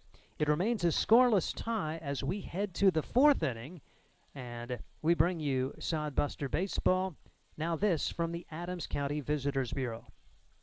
Adams County Visitors Bureau is the perfect place to start your Hastings experience, a place where you'll meet artists, shopkeepers, and storytellers while you stroll through downtown shops, beautiful parks, and historic housing districts. Whether you're a traveler, meeting planner, or a new resident, the Adams County Visitors Bureau is excited to help you find what you're looking for, from places to eat, things to do and see, to places to stay. Ask the Adams County Visitors Bureau. Get details at visithastingsnebraska.com. Experience Hastings with the Adams County Visitors Bureau. You know Graham Tire for their quality tires and service, but did you know that they do brakes, batteries, and oil changes, and even shocks and struts? Graham Tire in Hastings has the quality products and great service you have come to expect from the Graham name. Rick and his crew will get you fixed up and right back on the road safely. And you can trust that the job was done right. That's peace of mind. Graham Tire in Hastings, West 2nd Street, open 7:30 to 5:30, Monday through Friday. A proud sponsor of Sodbuster Baseball. Very well pitched game as we bring you the Sodbusters and the Casper Horse Heads, as it is a scoreless tie. The Sodbusters and the Casper Horse Heads. Horse Heads going to be sending their 2, 3, and 4 hitters up there as Christian Lopez, Ryan Callahan, and Preston Joy trying to find the measure of Shane Scott, who's thrown only 36 pitches. Jake Wright just 34 through the first 3 innings. Both guys very economical. Double plays on either side have helped. And the pitch taken high for ball 1, 1 ball and no strikes. Best scoring chance of the game coming from the Horseheads when they had first and third, nobody out in the second, but a pop-up and a double play ending that threat. 1-0 delivery. Taken on the inside corner for a strike. 1-1 the count on Christian Lopez. Lopez, one of the all-stars on this team, and he is a dandy infielder and one of the top hitters in the Expedition League. Pitch taken inside. Now 2 balls and a strike on Christian Lopez. Lopez, number 5 in the league in doubles, number 7 in RBIs for the Casper Horseheads. 2-1 delivery from Scott. Hit high in the air, right field, starting in, now going back a few steps, and to his left, making the grab, is going to be Carson Cahoy for the first out here in inning number 4. So a fly ball to right, no problem for the Sodbusters, and that will bring to the plate Ryan Callahan, who struck out looking his first time up, one of the 2 strikeout victims for Shane Scott through the first 3+ innings here at Duncan Field. Left-handed hitter stands in, and Scott throws the first pitch just a little bit low. 1 ball and no strikes the count on Ryan Callahan. Scott working quickly, and the 1-0 delivery inside. Nearly got a piece of Callahan, who ducks out of the way of that one. 2-0 the count. Sodbusters playing Trevor Matson at first base. Over at second today is Jack Lombardi, as this pitch is missing for ball 3. 3-0 the count now on Callahan. Cole Dawson plays shortstop. It's Ian Riley at third. The infield for the Hastings Sodbusters. J.T. Cafferty behind the plate. To Shane Scott delivers a 3-0 pitch, and that one is low. First walk of the game issued for Shane Scott for the Hastings Sodbusters. So you love the control and the tempo shown by both starting pitchers when the top half of the 4th of a very quick-moving game, scoreless tie. Going to be Preston Joy up there now. He singled his first time up as part of the big threat for the Horseheads. They had first and third, nobody out, but Scott did a great job of working around that difficulty. Working out of the stretch, and the pitch right there for strike 1. No balls and 1 strike on Preston Joy. Joy out of Georgia State. His hometown is Roswell, Georgia. Joye. Preston Joy. Scott checks the runner, throws the pitch, took something off of that one, and Joy couldn't make contact. Quickly 2 strikes on Joy, who went 0 for 3 with a run scored yesterday. Sodbusters won that game by a score of 10-6, doing it in come-from-behind fashion. They were down 4-0 after 4.5 innings of play, but battled to tie it, saw Casper regain the lead, but then a 5-run 6th inning, the difference in the game. Off-speed pitch on the 0-2, way outside, 1-2 for Preston Joy. Sodbusters added an insurance run in the 7th inning and got great relief pitching from Jacob Shaw. 1 2/3 innings of hitless relief after Jeremy Schneider battled his way through the middle innings for the victory. This pitch is popped up in the air to center field. Johnstone makes the call. Now it's going to be called off by the left fielder, Shimashita, and Shimashita makes the catch there as it really sliced over to left. It looked like Johnstone could have gotten there, but Shimashita had the better angle, and there were 2 outs in the inning as Callahan retreats to first base. So fly out to left officially for Preston Joy, and it's going to be Hank Dunn up there now. Dunn had a single his last time up. One of the 2 hits so far given up by Shane Scott. The Sodbusters have managed only 1 hit in 3 innings off of Jake Wright. Good game, well pitched, good crowd here tonight at Duncan Field. The pitch taken upstairs for ball 1. 1 ball and no strikes on Hank Dunn. Dunn, a product of Yakima Valley Junior College in Washington State. He's from Eureka, Montana. It's the Expedition League expanding into Montana this year. Interesting to see if he continues to play, if he plays for a team in Idaho or perhaps Montana. But Casper happy to have him this summer. Sprays this one in the air to right field. Carson Cahoy has it measured, and nothing doing for Casper on that fly out to right field. No runs, no hits, 1 man left. We head to the bottom half of inning number 4. Sodbusters and the Casper Horse Heads are scoreless. And now this from Salmon Says Media. Hey, you. Your ad here. It's Josh Salmon of Salmon Says Media. Imagine turning on the radio or TV and hearing or seeing your business being advertised. Salmon Says Media offers voiceovers, full audio production, on-hold messaging for your phone, and more. Nearly 2 decades of experience. Salmon Says Media also offers radio imaging and podcast production. See us on Facebook. Salmon Says Media, the official media partner of the Hastings Sodbusters. For the best in promotional videos, custom designs, photography, websites, and more, it's Provident Promotions. You've got the business. Now make it stand out with Provident Promotions. Provident Promotions can help you design your logo, website, custom make your promotional video, and shoot just the right photo for your company or business needs to be seen everywhere. And they even offer email marketing services and social media management. Let them help you from start to finish. 111 North Burlington Avenue, Suite 110 in Hastings. A proud sponsor of Sodbuster Baseball. A fast-moving, well-pitched game here at Duncan Field. The Hastings Sodbusters and the Casper Horse Heads are scoreless, as it's going to be the Sodbusters coming to the plate here in the bottom half of inning number 4. And Logan Johnstone will lead things off. He had a fielder's choice grounder his first time up. No runs, 1 hit for Hastings. No runs, 2 hits for the visiting Casper Horse Heads, as Jake Wright, working out of the stretch, brings home the pitch. Sprayed foul back behind us. No balls and 1 strike on Logan Johnstone. Johnstone, a Gonzaga recruit, played his high school ball as a teammate of Matt Hallback in California. Gets a piece of this one, but also foul down the left field line. 2 strikes now on Logan Johnstone, who knocked in a couple, scored 2 yesterday for Hastings in that victory over the Horseheads by a score of 10-6. Trying to find the measure of Jake Wright. Nothing happening so far against this Expedition League All-Star. 0-2 delivery is taken outside for ball 1. 1 ball and 2 strikes on Johnstone.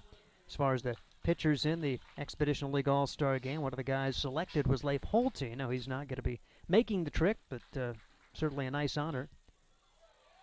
This one sliced down the left field line, but foul. Johnstone getting a good piece of that one, but just couldn't keep it fair. It would have been extra bases for Johnstone, but instead it's a 1-2 count on Logan Johnstone for the Hastings Sodbusters. Going green today. They also have the yellow jerseys, but the green jerseys today with the white pinstripe pants, green stockings, Wright's 1-2 pitch. Just misses. It's now 2-2 on Logan Johnstone. Had a chance to visit with him before the game. A nice young man. He was our Sodbuster spotlight. Right-handed pitcher Jake Wright is on the mound for Casper. Took something off of this one. This is grounded to the right side. Great stop of the second baseman. Throw to first in time. Christian Lopez showing off his all-star talent right there. Great range, moving to his left, and went down to a knee and quickly got back up and threw out Logan Johnstone on that ball that looked to be headed toward right field. Went out, nobody on for Trevor Matson. Matson with a 1-6-3 double play ball, his first time up. 0 for 1 on the day for one of the all-stars for the Hastings Sodbusters. Takes outside for ball 1, 1 ball and no strikes on Trevor Matson. Some of the guys refer to him as Grandpa because he is one of the older guys on the team. Very experienced, and great to have a guy like this when you've got a very young squad who has been through the wars, if you will, and he's going to get his Division I opportunity as he'll be a grad transfer at Gardner-Webb. 2-0, the count now on Matson. Bounces this one to the left side, backhand stop, long throw from the corner, and this one is not going to be in time as Trevor Matson beats out an infield single. Well played by Ryan Callahan, but he had no chance to get out Matson. Made it closer than I thought he would, really. And Matson has the second hit of the day for the Hastings Sodbusters. Cole Dawson with the only other hit. The only other base runner for the Sodbusters was J.T. Cafferty, who was hit by a pitch his first time up. Here's James Shimashita. He hit it pretty well his first time up, but lined out to center as James stands in the left-handed box with Matson running at first. See if the Sodbusters have anything working here. Shimashita's really been doing a good job of driving the ball here the last few games. He takes outside for ball 1, 1 ball and no strikes. Another one of the guys who had to join the team late, and he has stepped right in and contributed for this Sodbuster squad out of San Jose State from San Diego's James Madison High School. 1-0 delivery on the way for Shimashita, and he swings and misses here. 1-1 the count. Sodbusters with 1 on and 1 out, bottom half of the fourth, and a very well-pitched game between Jake Wright and Shane Scott at Duncan Field. Two teams wrap up the series tomorrow night, so if you're in the region, come out and see this one. Off-speeder right on the inside corner. It's 1-2 on James Shimashita. No runs, 2 hits for Casper. No runs, 2 hits for Hastings. Steve Stein, Nate Miller, our engineer today, bringing you Sodbuster Baseball. Shimashita stands in the left-handed box. Wright shakes off the first sign. Now he's set to go. Takes a look over at Matson. 1-2 pitch on the way. Outside. 2-2 now on James Shimashita. San Jose State didn't have a great deal of success in the spring, and it's good for Shimashita to have a chance to play some summer ball, and nice for this Sodbuster squad to have a guy with Division I experience on the roster. 2-2 the count. The pitch. Shimashita went after this one and foul tipped it into the mitt of catcher Landon Boyd on a high hard one, and Shimashita becomes the third strikeout victim of Jake Wright. That will bring to the plate Matt Hallback. Hallback was the first strikeout victim of Wright back in inning number 2. Hallback a pair of hits, 2 RBIs yesterday in that victory over the Casper Horse Heads. The 5th and 6th innings, big for Hastings as they were able to battle for 9 in those 2 frames to turn around what was a 4-0 deficit and then a 6-4 deficit. Tied it at 4 and then we're down 6-4 and made it 9-6. Hallback flies this one into the crowd. That hit between a couple of guys and bounces away, and a young man is going to have an opportunity to get himself a souvenir. No balls, 1 strike, the count on Matt Hallback. UC San Diego recruit from Los Gatos, California. Sodbusters getting a couple of University of California San Diego recruits on the roster for the summer. So it's fascinating to see where all of these guys come from to play summer league ball. 0-1 delivery. Take it upstairs. Count goes to 1-1. You feel like the future is bright for this group of guys. very young this summer, and many of them have been invited back for next year. They've taken their lumps this summer a little bit, but be cool to see their progress as they will have fall and spring ball, and then see how they mature heading into next year. 1-1 delivery on the way, and this one's low into the dirt. 2-1 the count now on Matt Hallback. Runner at first is Matson. Matson able to reach on an infield single, and he is there now with 2 outs. Right, the 2-1 pitch inside, and it hits Hallback. So the second hits batsman of the game for Wright, and 2 base runners now for the Sodbusters. They try to scratch one across with J.T. Cafferty, who was hit by a pitch his first time up. So Hallback, a slow walk down to first base for the Hastings Sodbusters. He was hit by a pitch already for the 6th time this year. He's only playing in his 13th game. He's quickly catching up with Trevor Matson, who is one of the top hit by pitch guys in the Expedition League, tied for second with 10. Now, Casper is going to have a little conversation between their pitcher, Jake Wright, and the catcher, Landon Boyd. Want to make sure their signs are right now with the runner at second base in the person of Trevor Matson. Matson looking out at left field, seeing how deep that Eric Arado's playing, so trying to gauge if a ball is hit in the air, whether it's going to get down and whether they'll have a chance to score from second base. Here's the pitch. J.T. Cafferty takes ball 1. 1 ball and no strikes the count. Sodbusters trying to scratch one across here in the 4th inning. First and second, 2 outs. Jake Wright has been pretty dominant through the first 3 innings. This is the first time he's allowed more than 1 base runner in an inning. 1-0 delivery on the way. And fouled back. 1-1 the count on J.T. Cafferty. He is a hometown boy. Good to see the Hastings guy get a chance to play again here at Duncan Field. And after a freshman year at Western Nebraska Community College, going to be going on to play NCAA Division II ball at Arkansas Tech. Wright shakes affirmative and brings home the 1-1 delivery. Off speed, right across for a strike. J.T. Cafferty agreed with the call. It was a little bit of a delayed call there from George Tyree, and Cafferty looked back and shook his head, yep.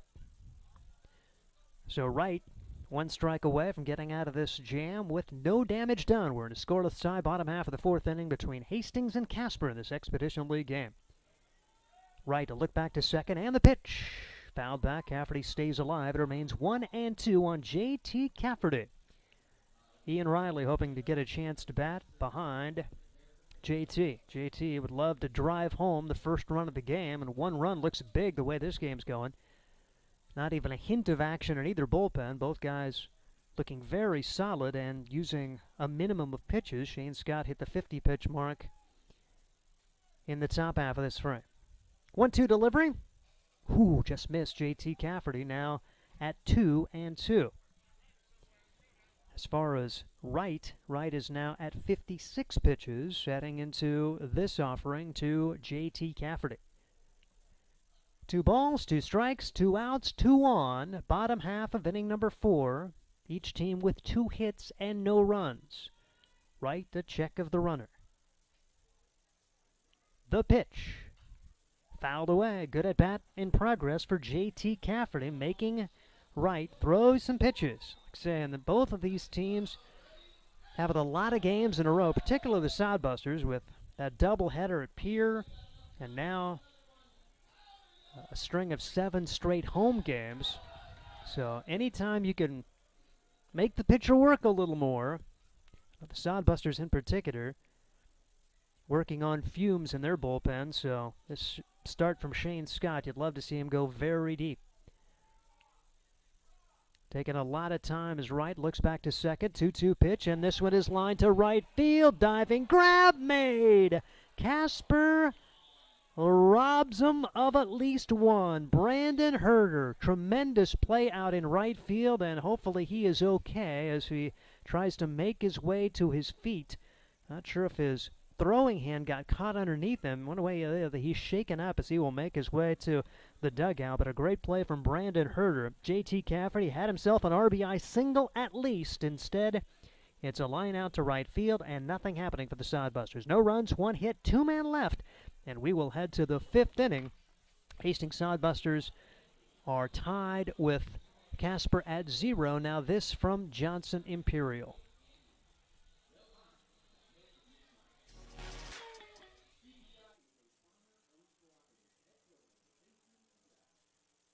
Johnson Imperial of Hastings and Kearney has been a quality builder and developer since 1918.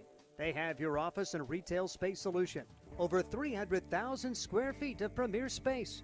On-site management and maintenance. Great locations and abundant pricing. Spaces designed and built to suit. And flexible leasing options available. Johnson Imperial also features general contracting services. Check out all they have to offer.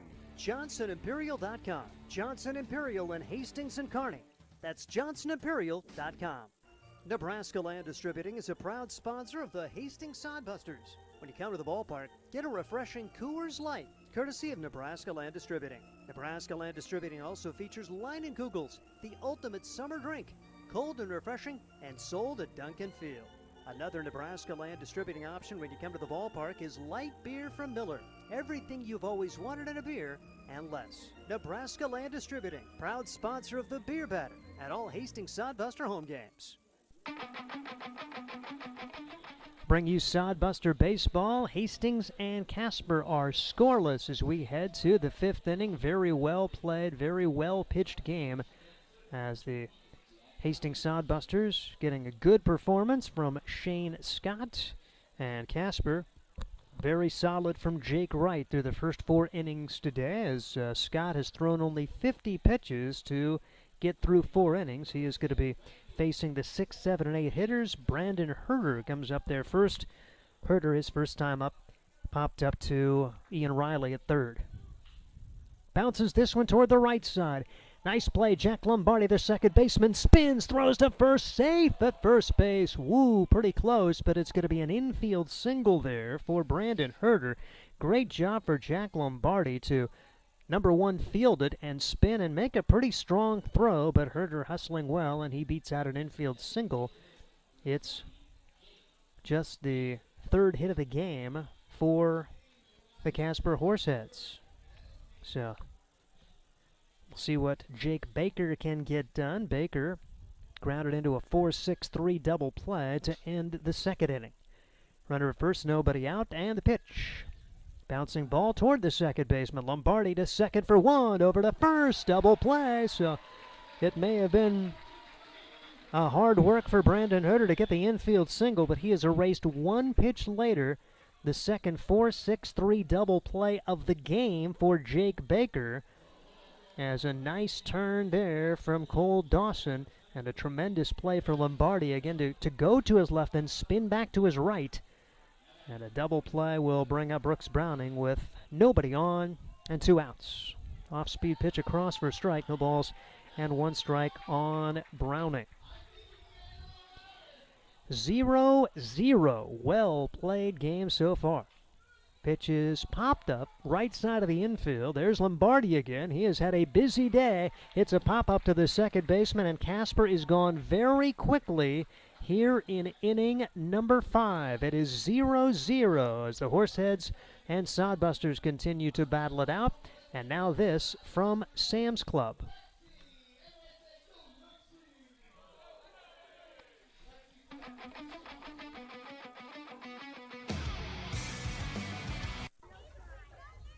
I'm a working mom. I don't have a lot of time for grocery shopping. That's why Sam's Club is so convenient.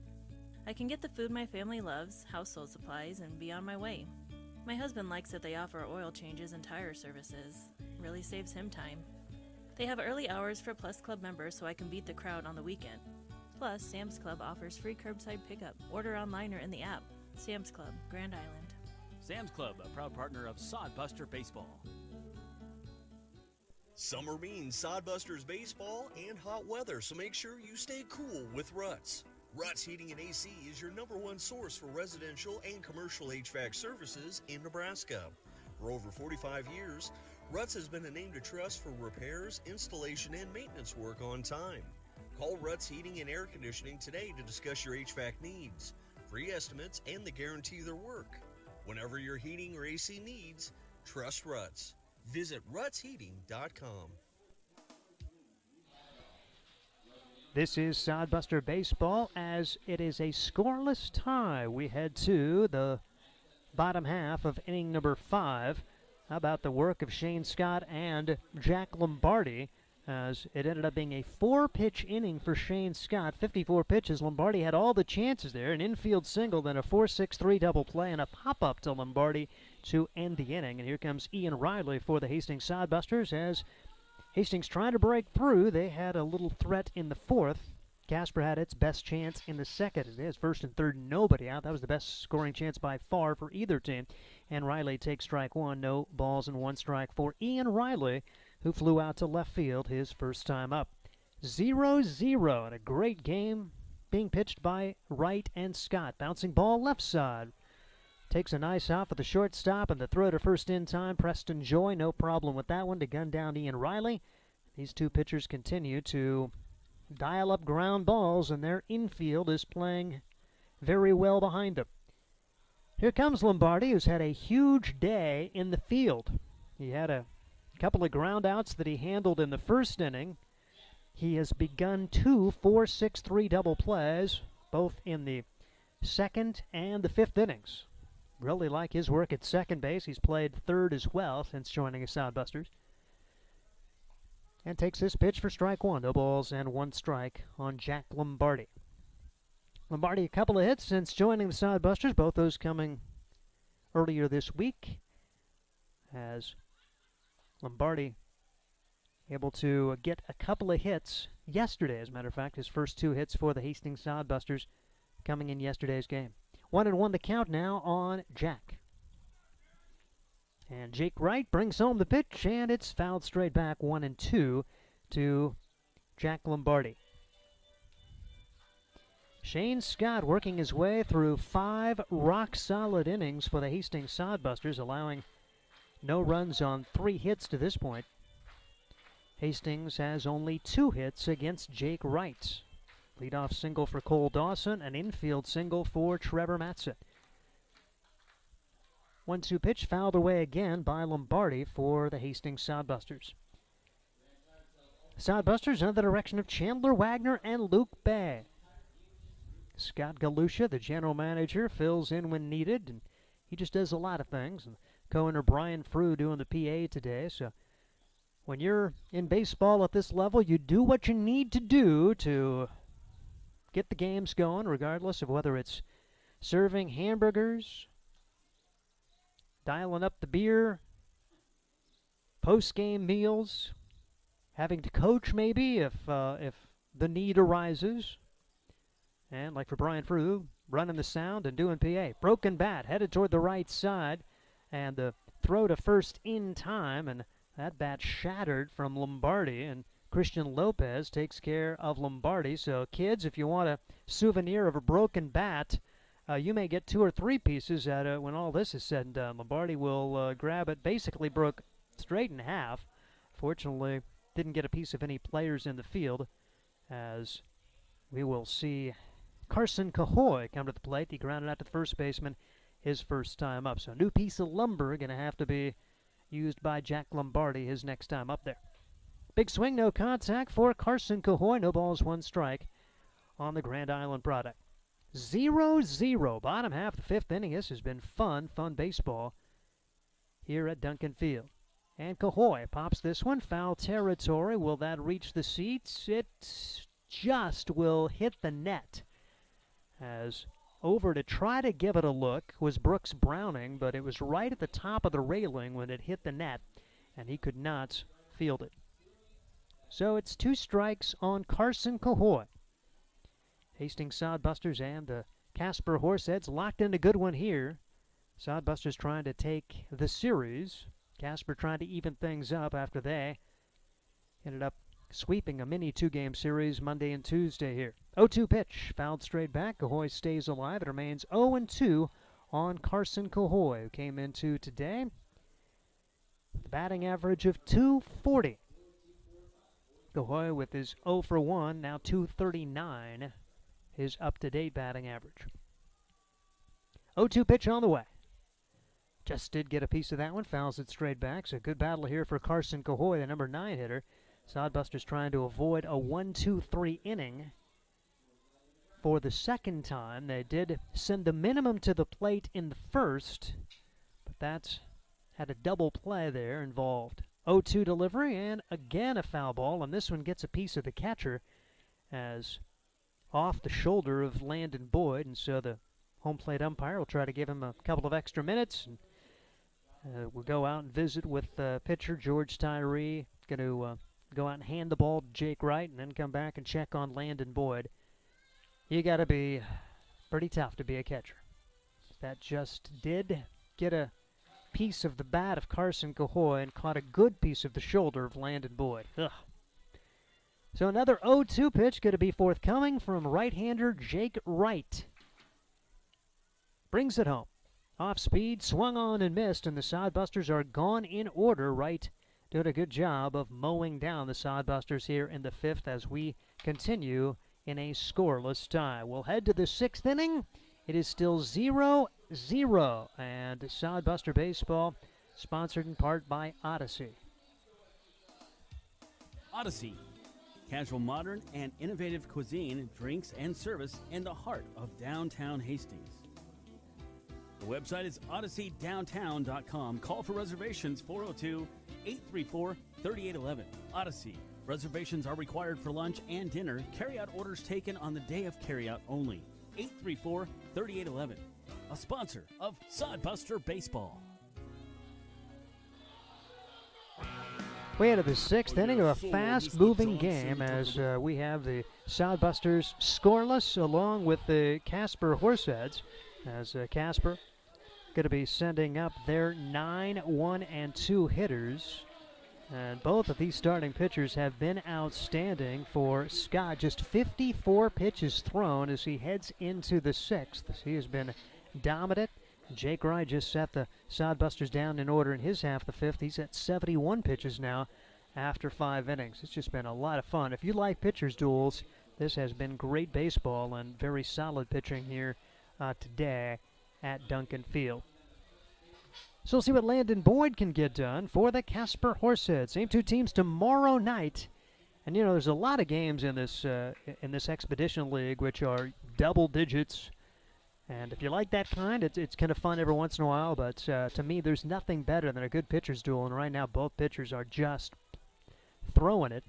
Every at-bat means something. And if you get an opportunity, you better take advantage. No errors. It's been very crisply played so far, and first pitch swinging is Boyd, and he takes this one into center field for a base hit. So the number 9 hitter doing a good job there. A guy hitting just 148 coming into today, and who struck out his first time up. He first pitch swinging and is aboard.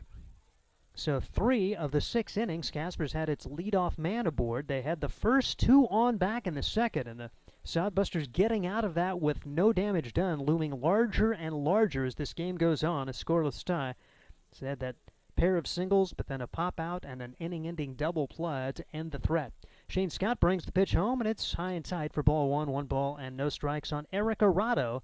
Arado 0 for 2 on the day, a ground out and a pop-up his first 2 times up there for Casper. Sodbusters just 2 hits in the game. Casper just picking up its 4th hit of the contest.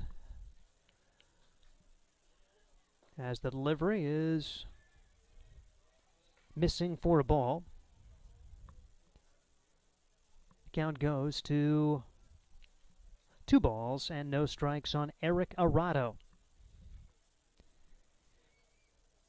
Casper stranding 1 after that double play back in the 2nd inning. As the pitch is across for a strike, it's now 2 balls and 1 strike. Had a 1-out walk against Shane Scott in the 4th inning to strand that one. So they've stranded only 2 runners through the first 5 innings. Just haven't had many chances at all. Neither has Hastings. Scott, a check of the runner, and the 2-1 pitch is bounced foul. It goes to 2 balls and 2 strikes on Eric Arado. It's a good job battling back here for Shane Scott in a rare 2-0 count. Hastings had a leadoff single, but that was erased by a double play back in the first. They had a hit batsman who was a stranded runner, and they ended up stranding 2 runners in the fourth, so they have stranded just 3 through the first 5 innings. Scott, 2-2 pitch on the way. This one is fouled down the left field line. It remains 2-2 on Eric Arato. Arato, one of the all-stars for Casper, going to be playing on their home field. Good chance for Casper to get to host that. Hastings hosted the first Cornhusker League, or I should say Expedition League All-Star game. No runs, 4 hits now for Casper.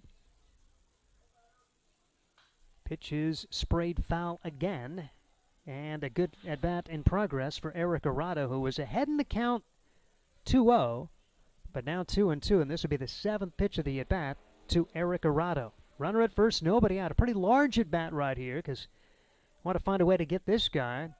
Otherwise, Casper has 2 on, nobody out with their 2, 3, and 4 hitters coming up. Scott, another 2-2 pitch on the way. And he had called time and was granted it, so it remains 2-2. No pitch there for Scott. Landon Boyd, who was hitting under 150, singles first pitch he sees here in the 5th. He stands at first. Here's the pitch. It's missing, and the count goes to 3 balls and 2 strikes on Eric Arato. So quite an at-bat in progress here for Arato. It'll be the 8th pitch of the at-bat to Arato. And now stepping out will be Arato. To keep it in perspective, the 8th pitch of this at-bat, Scott threw only 4 pitches in the entire 5th inning. And he gave up a single. That's how quickly he worked. An infield single, then a quick 4-6-3 double play, and then on a 1-0 pitch, got a pop-up. Hard hit ball toward right field. That's going to fall for a hit. Kikoy will come up throwing, but no chance for advancement for Boyd. But here is a huge opportunity for the Casper Horseheads to get on the board. A great at-bat for Arato ends up in a single. The first 2 have reached for Casper. First and second, nobody out with 2, 3, and 4 coming up. And Christian Lopez is due at 0 for 2, one of the top hitters in the Expedition League. So big spot here for Shane Scott as he tries to battle. No action in the Hastings bullpen. Casper's been very quiet as well because these 2 starting pitchers have just been dynamite so far. Scott, his biggest challenge since the 2nd. A look back to second base, and the pitch. It's taken high for a ball, 1 ball and no strikes. Lopez flew out to right his last time up, grounded to the second baseman back in inning number 1. So Shane Scott giving up a leadoff single to Boyd. Solid single to right for Arato on the 8th pitch of the at-bat. Scott out of the stretch. And the pitch. 2-0. It's up high. And now he's going to have to offer one to Lopez. And Lopez is probably going to be looking for his pitch. Here's a guy that can burn you for extra bases. He has 2 of the 14 home runs struck by Casper this year. He also has a couple of triples and 12 doubles, which is 5th in the Expedition League heading into today. So big spot in this one. J.T. Cafferty out to visit with his right-hander from Arkansas Tech. Sodbusters trying to keep this a scoreless game, but this is a large at-bat coming here for Christian Lopez. And then Ryan Callahan and Preston Joy also expected to bat. Sodbusters would love a double play ball to help their cause here in inning number 6. Scott out of the stretch. 2-0 delivery on the way. It is hit high in the air to right field. Cahoy started in, now fades back. He will make the catch. Runner at second will tag. Cahoy's throw is going to be cut off, and there are runners at the corners now. So Christian Lopez, if nothing else, gets the first run of the game over to third base with only 1 man out. It's a line out to right for Lopez. Boyd ends up at third base, and if Casper can get another fly ball just like that, they can take the lead. Callahan walked his last time up. He struck out looking back in the first. So Scott, who worked out of a first and third no-out situation in the second, trying to get out of a first and third one-out jam in the 6th. Off-speed pitch stays high. It's 1 ball and no strikes on Ryan Callahan. Callahan batting .274 coming into today. Another of the all-stars on this Casper team in the Expedition League. 1-0 delivery. It's taken low for ball 2. 2 balls and no strikes on Ryan Callahan. Shane Scott throwing 67 pitches to this point. Wright was at 71 pitches through the first 5 innings for Casper. 2-0 delivery on the way.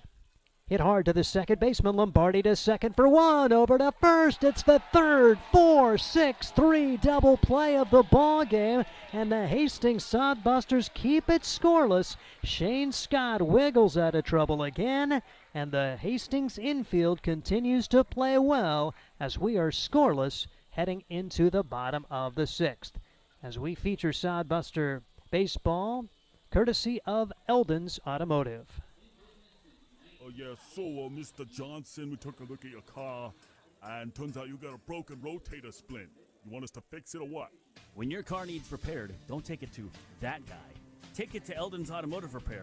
Old school service with new school technology. 701 East South Street in Hastings. So anytime your doohickey, thingamajig, or whatchamacallit breaks off, take it to Eldon's Automotive Repair. Eldon'sAutomotiveRepair.com. Remember, don't go to that other guy. Come on, I ain't got all day. Busy, you know. A reminder from the Nebraska Lottery. Nebraska Pick 5 has draws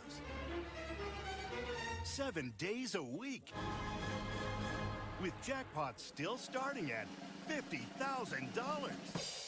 So play Nebraska Pick 5 today, or you might miss your chance to win big.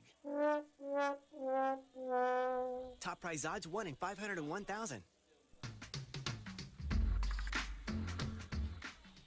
Really fun baseball going on here at Duncan Field as the Hastings Sodbusters battling it out against the Casper Horse Heads, and we are scoreless in this contest as Casper and Hastings, the pitcher's duel between Jake Wright and Shane Scott. Jake Wright 71 pitches heading into the bottom of the 6th. Shane Scott survives the top of the 6th with 69 pitches thrown. Chance to work very deep for both of these guys today, and we'll see what Hastings can get done as they will be batting the top of the order. Big chance here for Dawson, Johnstone, and Matson to try to find the measure of Jake Wright, who's allowed only a couple of hits through the first 5 innings of this one. He has struck out 4 now. He's been able to stay away from the free passes. He's hit 1, has not walked anybody. Meanwhile, on the Hastings side, Shane Scott's given up 5 hits now, but 3 double plays behind him have been huge. Line drive, Cole Dawson, base hit. So the Sodbusters have their leadoff man aboard here in the 6th inning. Just the 2nd time in the game, and Cole Dawson's been that guy both times. He had a leadoff single to begin the game, but was erased on a fielder's choice, and then a double play ended that inning. Here's Johnstone. Johnstone 0 for 2. He's got a grounder to the second baseman both times. One ended up a force play at second, and then the other one just a 4-3 put out. See if Sodbusters put a runner in motion here to maybe stay away from a potential double play. Johnstone, first pitch swinging, fouls it back. No balls, 1 strike on Logan Johnstone. Great pitching duel going on, and there are days when you're just begging for pitchers to throw strikes, and today this is 2 excellent pitching performances by Shane Scott and Jake Wright. It has been a pleasure to watch this one. Got to be fun to play defense behind them. Got to be fun to be the home plate umpire. Hasn't had to call many balls in this one. And this one is sprayed foul. It goes to 2 strikes now on Logan Johnstone as we bring you Sodbuster action here today. The Hastings Sodbusters and the Casper Horse Heads are scoreless as we will get Scott Galusha, general manager, alongside to provide his insights to the first 6 innings of this game, and he was going to join me for a couple innings. This game about gets over before he has a chance to come up. How about the pitching performance of Shane Scott and Jake Wright? Right now it's 1-2, bottom of the 6th, no outs and no score. Not too many 0-0 games in the Expedition League through 6. Yes, you know, there was a game last night that was 1-0, I believe, and it does happen. They're few and far between, but it's nice to see a little bit different kind of baseball tonight. We've had some good at-bats, a few chances, same team, but both teams have made the big, nice defensive play when they had to.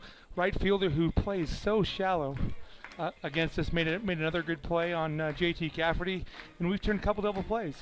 So it's a different brand of baseball. I like it. I do too. Yeah, this is fun. Yeah, it's fun to watch.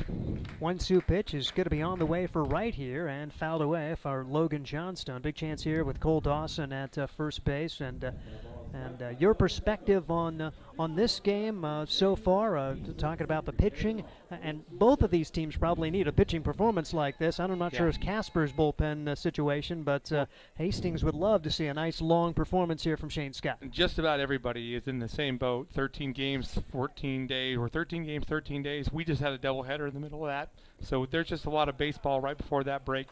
And our guys are looking forward to those 3 days break, kind of reset the pitching staff. But yeah, it's nice to see both teams needed this. You know, Shane Scott's been really good. Now his stats don't reflect that.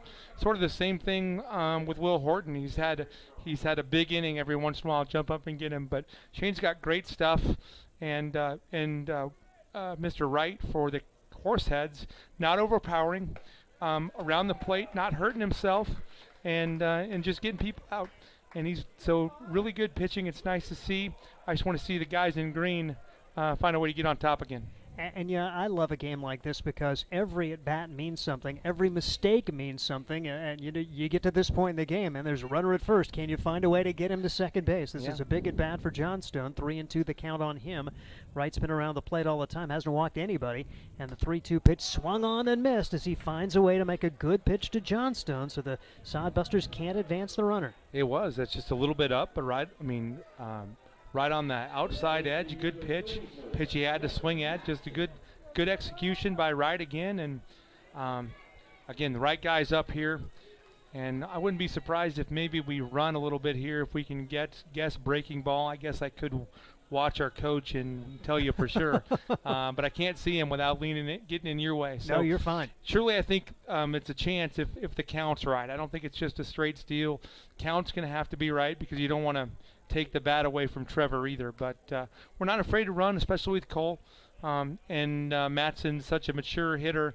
He'll understand what's going on and know what pitch he can and can't hit. So borderline pitch was called a ball. 1 ball and no strikes on Trevor Matson. So he has the count his way. Dawson runs at first. No score. Bottom of the 6th between Hastings and Casper in a really fun Expedition League game today.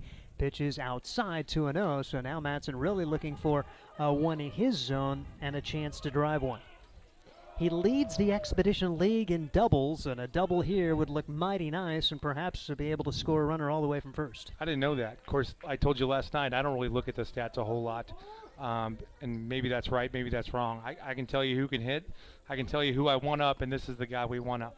Pitch taken inside, 3 balls and no strikes. And the thing you love about Trevor Matson, he's an RBI guy, but he's not up there trying to do too much. Sometimes you'll see guys at 2-0 get a swing regardless of where it's at. He watched it go by, and now it's 3-0, and he's probably going to be taking here if history is any indication. He got the green light, so we'll see. But again, he's earned that because we understand he's going to have a good at bat and not get himself out, and he's earned that. So that was the green light, but I cheated. I saw the sign. But again. People know that the one guy they don't want to worry about, they don't want to mess with if they don't have to, is Trevor Matson. So he's been just an anchor for us. Didn't get off to the start we wanted to, but it's just been the best at bat. I didn't know he led the league in doubles, and well deserved. And he's hit a lot of balls that would be gone a lot of places. I don't know if he'd be the league leader in home runs if he played somewhere else, but he'd be in the conversation for sure. Here's James Shimashita, as he has now runners at first and second, only 1 man out, and the pitch low for a ball. And to be accurate, Matson is tied for first in that category. But it's number 1 in my book. You know, whether it's a T for 1 or solo. That's right. You know, and he's just been a wonderful example for our young guys. 2 days ago, when we had a meeting, and then I just kind of watched all our guys react. 1-0 delivery on the way. Shimoshida's had some good swings this week, and he was right on that one, but fouled it straight back, and it's now 1-1 on James Shimoshida, another guy you kind of want up there in this situation, the way he's been hitting the ball. He had a line out to center his first time out, struck out his second time against Jake Wright, 0 for 2 on the day. Absolutely. Well, I saw Mattson the other day sitting down talking to Logan Johnstone, and it just makes you smile that he's trying to, I know he's an old guy now, and chance to chase his dream, he's done it.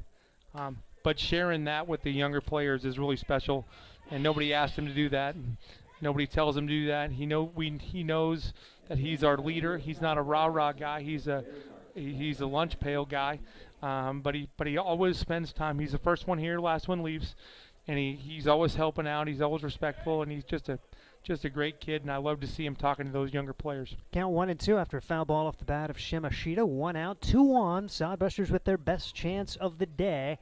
Has 0-0 tie, the bottom of the 6th, and the pitch is swung on and missed. Another good job of pitching for Jake Wright. Shimoshida goes down swinging, so 2-2 out now for Matt Hallback.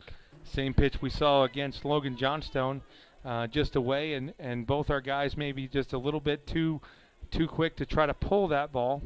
Again, that's something that we've been working on, but got to stay on that a little bit, and there's a big hole over there in the 5-6 hole. That would have been a good place to do that, but now back to a righty, and that big hole on the shortstop side. Hallback trying to come through. Game like this, a lot of times who's going to get that big 2-out hit is the team that's going to win it. Let's see if the Sodbusters can come through here as Hallback takes inside for ball 1. 1 ball and no strikes on Matt Hallback, designated hitter today for the Sodbusters. He's an outfielder. He can play middle, or he can play corner infield for us, a little bit of pitching, but he's just fighting a little bit of an ankle. So right now he's been most comfortable in the DH spot, and had some good at-bats for us. I think he's a really good hitter. I like him behind Mattson and Shimoshida.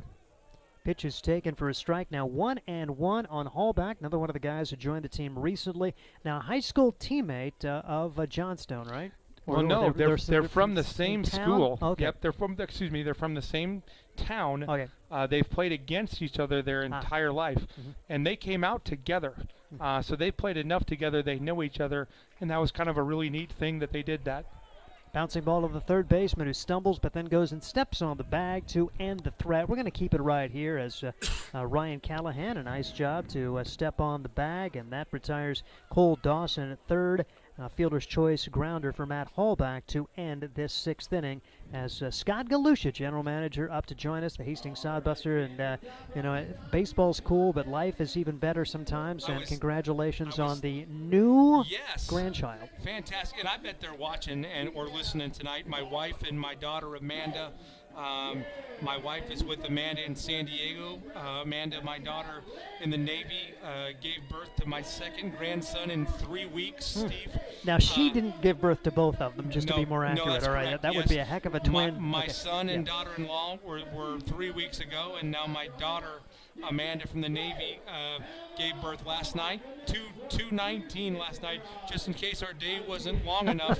When I got home, I was on the phone, and everything's good. The guy was 5.5 pounds, and his name is Jacob Oliver Galusha, so we're excited for that.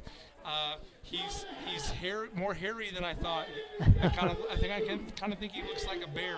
And then I started smiling because I remember Amanda when she was really little. She had big hairy arms, and so she had dark hair, and he looks a lot like her. So we're excited. We're just over the moon. My wife and I feel like we've been talking about this for a long time, and to have 2 in 3 weeks is just so special, and most importantly, everybody's healthy, moms are okay, and now we get to start a whole new part of life. Yep, very neat, and like I said, baseball's cool, and then being a granddad is even. It's really been. Haven't been many better summers, I wouldn't think. With you, I tell you what, Steve, this is my office. I mean, I get to do this with you for a couple innings a night, but this is what I get to do in the summer. I'm so fortunate and so blessed for the opportunity to work with the Sodbusters, and again, family is the real deal. I tell people all the time, you play for me, you work for me, your family, and that family just keeps getting bigger. So I've been really blessed, and thank you for the opportunity, and I love it here. 0-0 top of the 7th inning. Yes, 0-0. Fun baseball as Preston Joy bats against Shane Scott. Scott just threw his 70th pitch to begin the 7th. So his pitch count in great shape right now. He has a chance to go all the way if he can just keep throwing the strikes. Does put a 1-0 pitch over for strike one. 1-1 on Joy, who's 1 for 2 on the day. Had a leadoff single as part of that 2nd inning. And the Sodbusters have done a great job behind him with 3 double plays turned. 3, 4, 6, 3 double plays. Yeah. Bouncing ball right side. Matson backs up a step and will step on the bag to get out Preston Joy. Again, 73 pitches through 6 1/3 is just beautiful. And, you know, ironically, we have plenty of guys ready in the bullpen today. That's not always the case. And since we're in game, let's see, this would be game number 12 of 14 and 13 days. But the guys have done a good job. And frankly, I know today, as I talk to them, they can smell the end. They're looking forward to Monday, Tuesday, Wednesday for sure. And a game like yesterday can also just rejuvenate you. I mean, you come from behind, you get a win. That certainly makes Saturday and Sunday much more exciting. If they would have lost that one again, it's like the grind continues. But a really nice win yesterday as Hank Dunn takes ball one ball and no strikes, 1 on, nobody out, 0-0 top of the 7th. And it was really neat yesterday as I was walking over to prepare for my next job, which is feed all these guys. Pretty close. Anyway, Coach Wagner just got done with his speech, and our guys started breaking back to the dugout, and about 50 people from GA4 over there stood up and gave him a standing O. And, that's neat. I mean, our fans understand what we want, and we want effort, and we want to be entertained. And, boy, to see them play as hard as they did yesterday and to come out after such a lackluster start when this week hasn't gone like maybe we hoped, that was really special. And our fans have been great, and of course they want us to win, no more than me. But in the same sense, they see the effort, they understand their kids, and these guys are working hard. 3-0 pitch is taken at the letters for strike one. 3-1 the count now. Scott's done a good job of limiting free passes in this ball game as he has walked one, but for the most part he has been around the strike zone. Absolutely, that's the key. You just can't afford to give extra bases, make them earn it, especially here at Duncan, and you just want to stay on top. And we talk about it all the time. I use Major League Baseball as just kind of the measuring stick. If it's strike one, the hitters hit less than or right around 200. 0-2, they hit about 130. If it's 2-0, they hit 330. Yep. So I mean, it's amazing, but it doesn't matter, and that doesn't change. That's not new. That's the last 100 years. Yep. So. And Hank Dunn did draw a 5-pitch walk, so he's at first. A chance here for Casper. Every base runner looks big at a 0-0 game. You got Brandon Herter up there who slices it foul. No balls, 1 strike. Herter an infield single his last time up. He's 1 for 2 on the day. Sodbusters have been out hit 5-3. It's a scoreless tie, top of the 7th. I'm always scared of guys without batting gloves. I love it. I play my favorite golfer is Fred Couples. He didn't use a glove. I didn't use a glove. But I know those guys are sneaky good. So you know there's a reason he does that.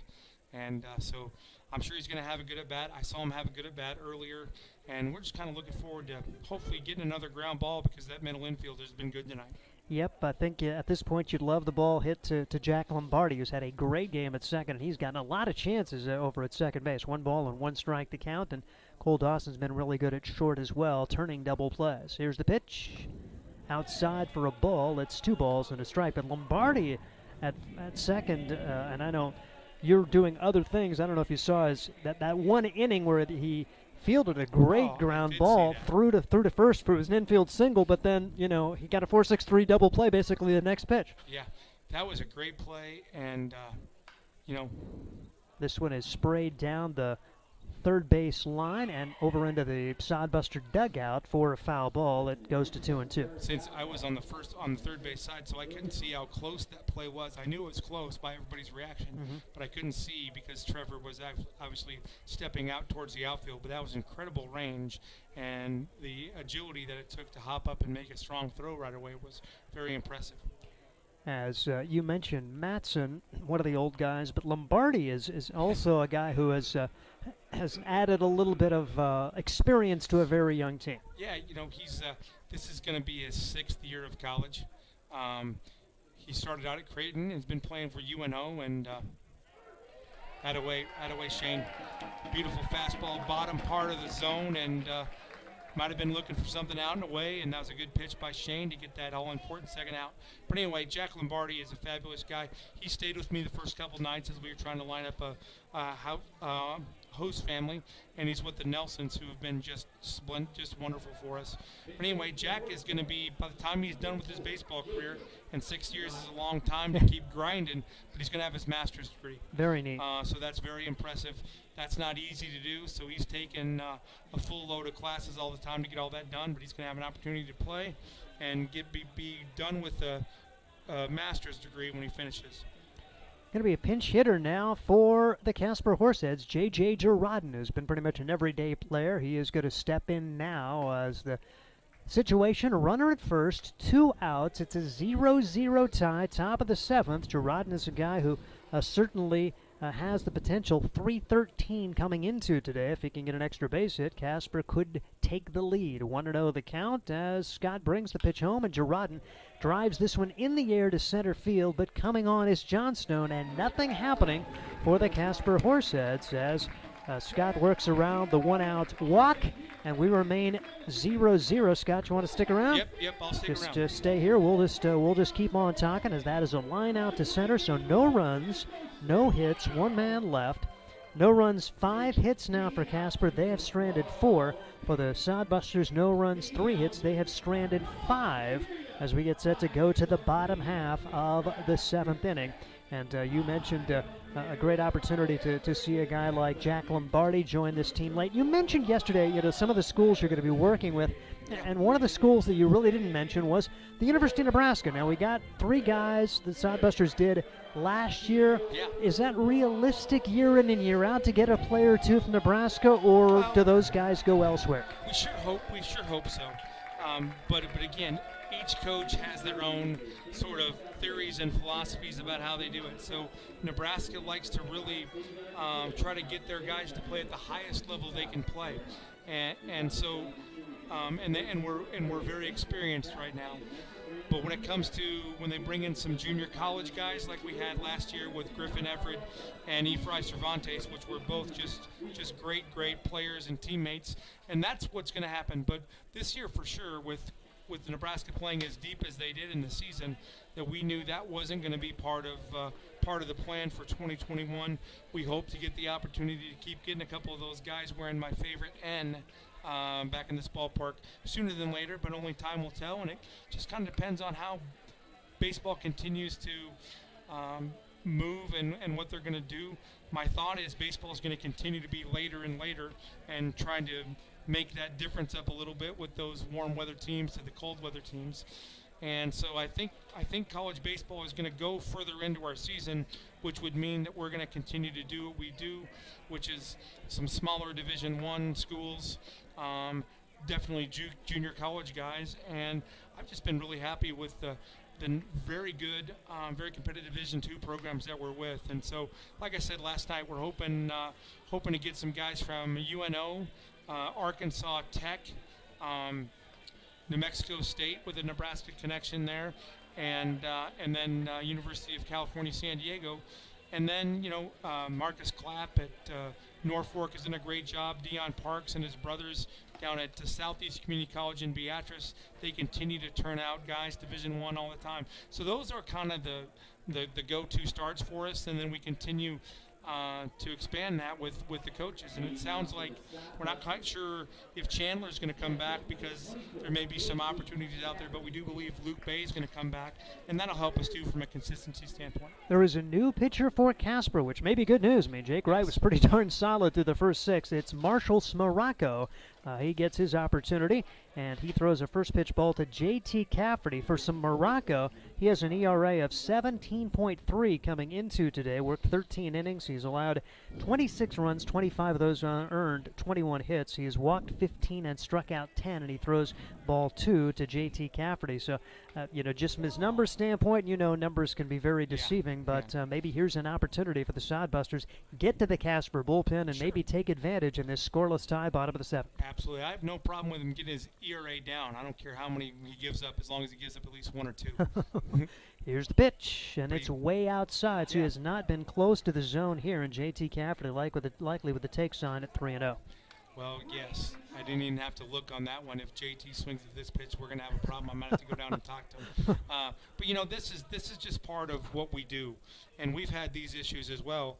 And usually pitchers that you get in summer, they're going to have some sort of deficiency. Either they throw hard and can't throw strikes, or they don't throw quite hard enough and need to work on that. And so what everybody doesn't know all the time when they're watching is these kids are working on that deficiency.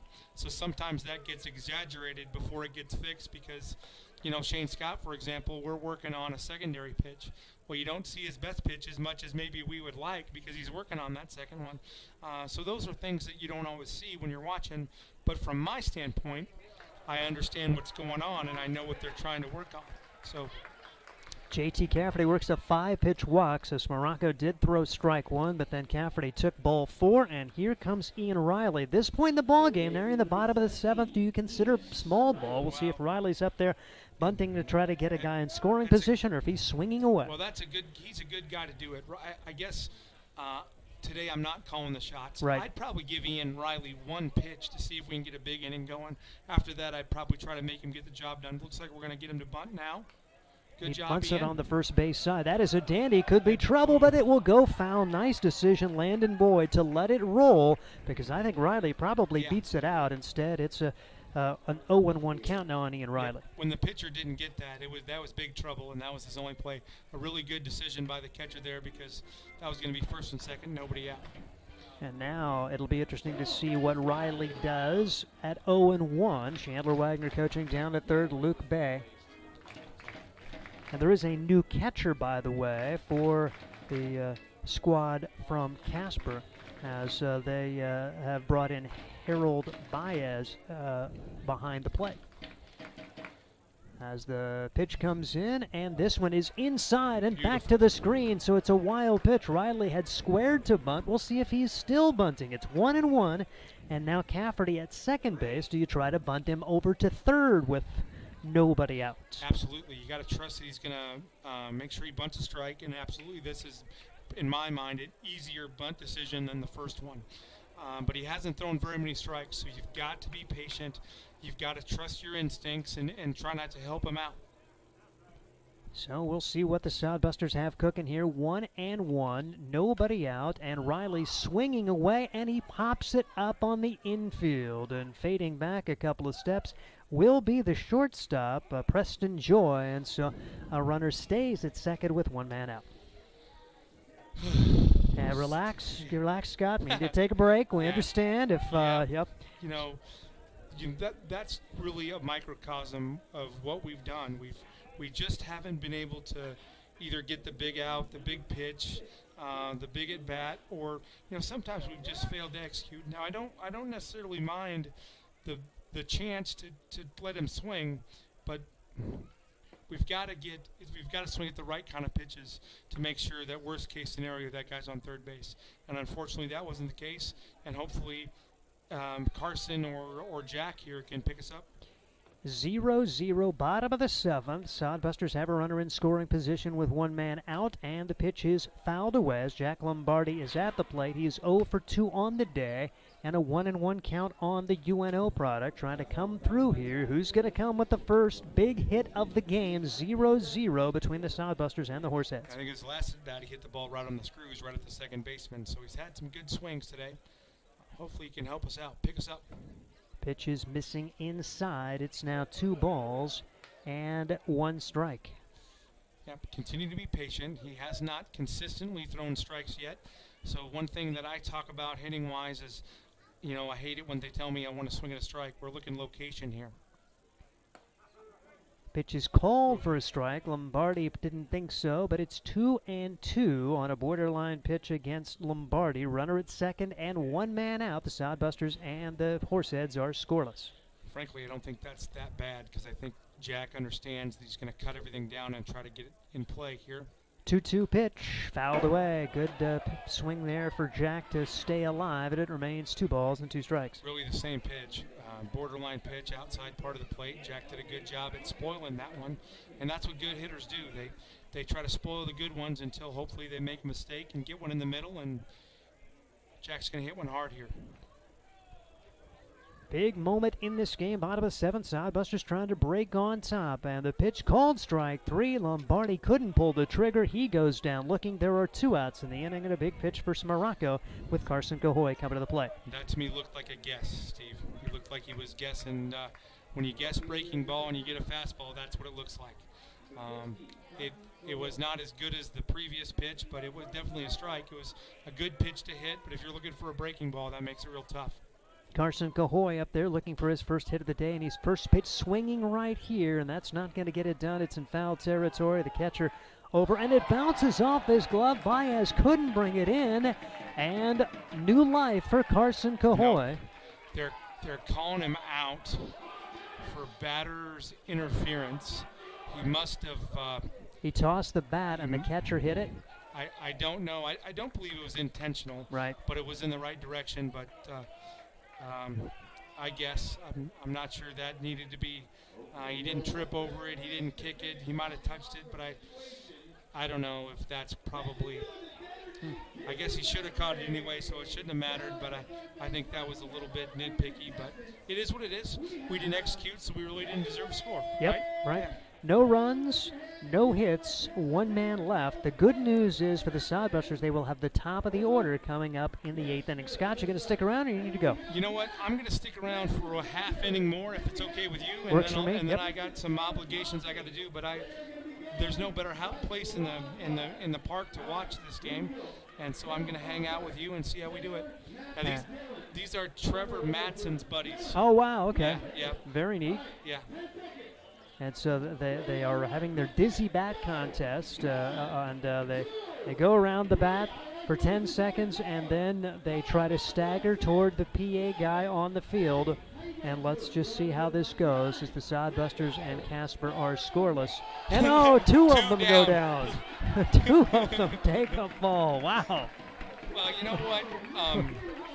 It's a lot harder than you think, so you know. When you get a little, your equilibrium's a little off. You usually see guys that are trying to go straight and go one way or the other, and 2 of them lost it, so that's pretty good. Nobody needs to throw a ball to Trevor for a little while because he's still laughing out there, which is great. And that's the neat thing, you know, another neat thing. When the families come, yes, Jason and you, you do a good job of getting those guys involved. And I remember Omar Jackson's mom played Name That Tune, and that was so much fun. Yeah, and you don't remember, Rose Jackson was here, and she did Name That Tune, and we talked her into every song it was. She would say, that's Omar's favorite song. And so it was pretty fun. Everybody's laughing. But, yeah, we do. When we know these parents come from all over the country to come watch and play, they don't always want to be involved, but most of them do, and so we try to do that. And it is fun, and these guys made the trip from California out here to come out and watch their buddy Trevor play, and so we try to get them involved, and they've been pretty fun. We are now in the 8th inning of a scoreless game. Man, this has been a heck of a lot of fun, and Shane Scott continues to roll right along, just 84 pitches thrown, and he misses with the first pitch to the number 8 hitter, Brooks Browning. 1 ball and no strikes. Browning 0 for 2 on the day. Casper's out hits Hastings 5-3. No errors in the ball game. This is baseball the way it was meant to be played. That's right. Here is the 1-0 delivery, and this one is bounced to the left side. It takes a hop for Riley. He's got it. Throws to first. 1 up, 1 down here in the 8th. That was a good decision, and that is a play he would not have made earlier in the year. He'd have tried to attack that ball and take the short hop, but he understood who was running, waited for the good hop, and made a nice play. And now batting, it's going to be Baez. Baez in there for Boyd behind the plate. He's just 0 for 2 on the year for Casper. He is going to be stepping to the plate, batting in the number 9 spot. Came in defensively, and now in there at the plate for the first time today against Shane Scott. Always so important to get that all-important first out. The ball's 1 strike. Big swing, no contact for Baez. So Baez getting his opportunity. He's actually listed as a right-handed pitcher, but we all know when you play summer ball, you're going to be asked to do a lot of different things. J.T. Cafferty, he catches, he pitches, he plays outfield, and so you kind of do what you need to do. Well, that's how it goes. You know, when we signed JT, he said, yep, I'm catching. And then the Western Nebraska Community College coach said, well, he's got 3 catchers in front of him, so we kind of like to play outfield and maybe pitch a little bit. And then now we got him connected with Coach Dawson, and Dawson wants him to catch first. So there you go. So it's always changing. Matt Hallback, when I signed him way back in October, they told me he was the third baseman. Next time I talked to Matt Harvey, he was the first baseman. After that, they thought he was an outfielder and a pitcher. So I know that UC San Diego is going to take a look at him as a pitcher. They see him as a corner outfielder, and I agree with that. The guy can really swing it. Baez down on 3 pitches, so he goes down on strikes. 4th strikeout of the game for Shane Scott. Back to the top of the order for Eric Arato. Arato is 1 for 3 on the day, singled his last time up. He is also grounded out and popped up, and he takes ball 1, 1 ball and no strikes. Scott trying to make his way through 8 innings of shutout ball. Looks like Jake Bigham is working in the Sodbuster pen behind Shane Scott. 1-0 delivery on the way, and this pitch is taken for a ball. 2-0 the count now on Arato. Pretty close, just maybe a little bit low. And Jackson Roca came in and pitched the other day. Two in the third innings, gave him no runs, and so we actually changed his position on the roster. We called him a pitcher. There you and go. He laughed, and he's going to do it. I mean, he said, I'll do whatever it takes to help the team.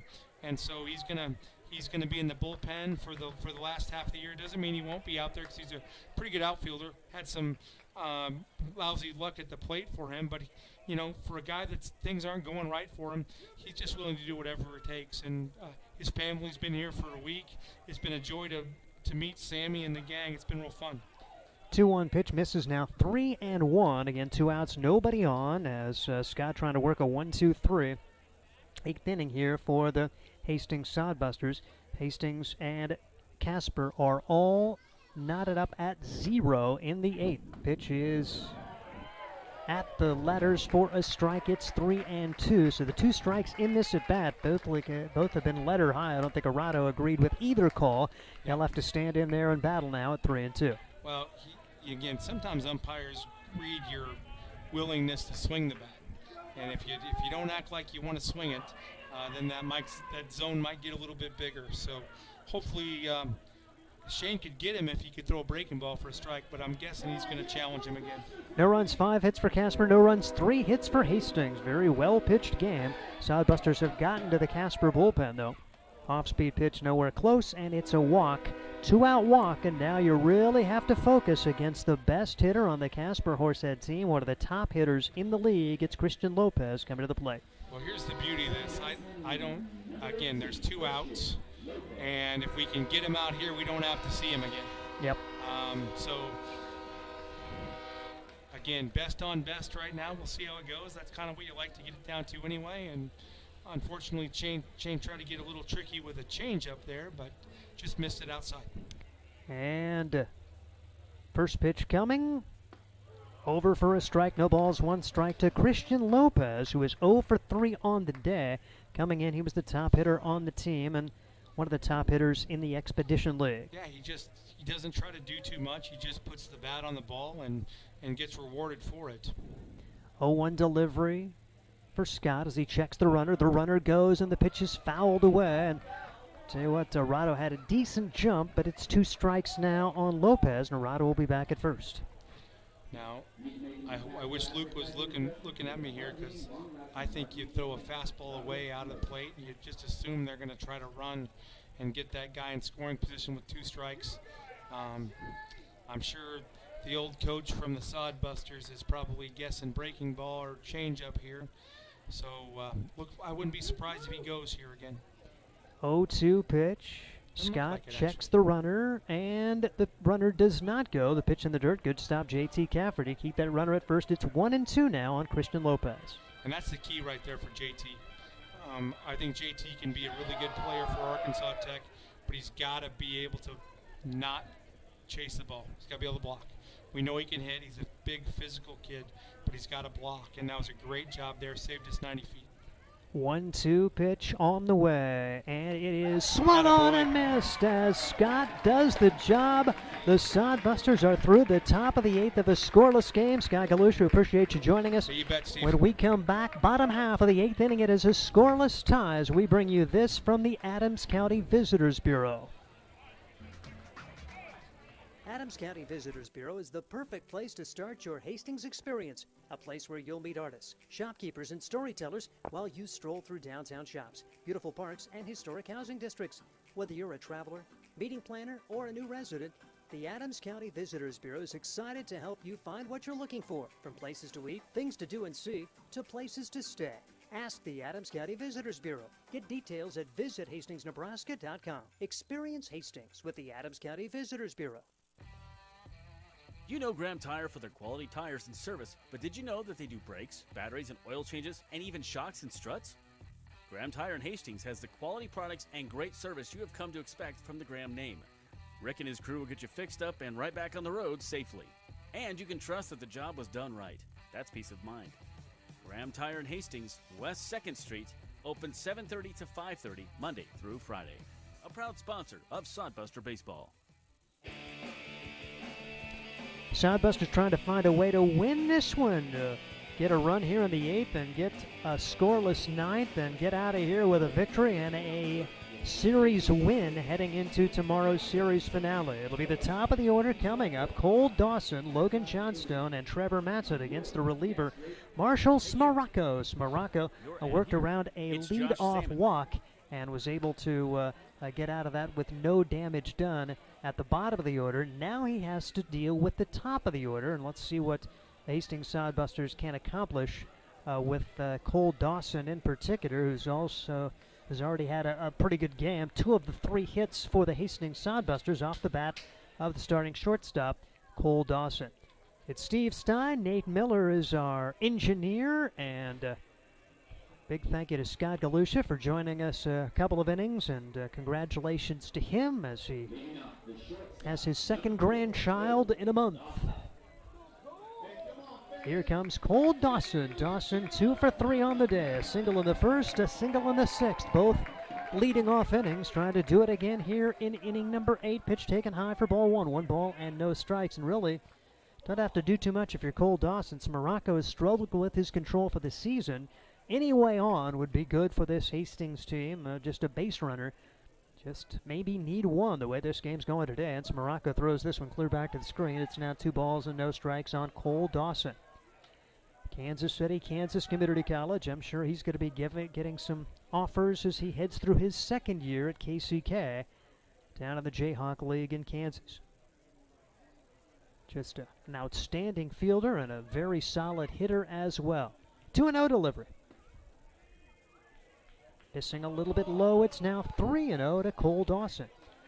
Johnstone and Matson coming up. You want to make your hay in this inning with the top of the order up there, as Smaracco has now thrown 18 pitches, his first opportunity to get into the game after solid work from Jake Wright.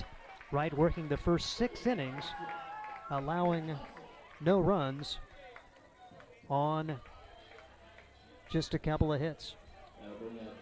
4-pitch walk for Cole Dawson. He's on there now, so the Sodbusters will have their opportunity. Wright officially allowing no runs on 3 hits. He ended up striking out 6 through 88 pitches before ending his day. Now Logan Johnstone will be asked to bunt here with a runner at first and nobody out in the 8th. Johnstone has already squared to bunt, takes outside for ball 1. 1 ball and no strikes on Logan Johnstone. Johnstone 0 for 3 on the day. Big moment in this one. And now a visit to the mound. Baez will come out and talk with his relief pitcher, Marshall Smaracco. Smaracco, sophomore, right-handed pitcher out of the University of Maine, his hometown, Rollingsford, New Hampshire.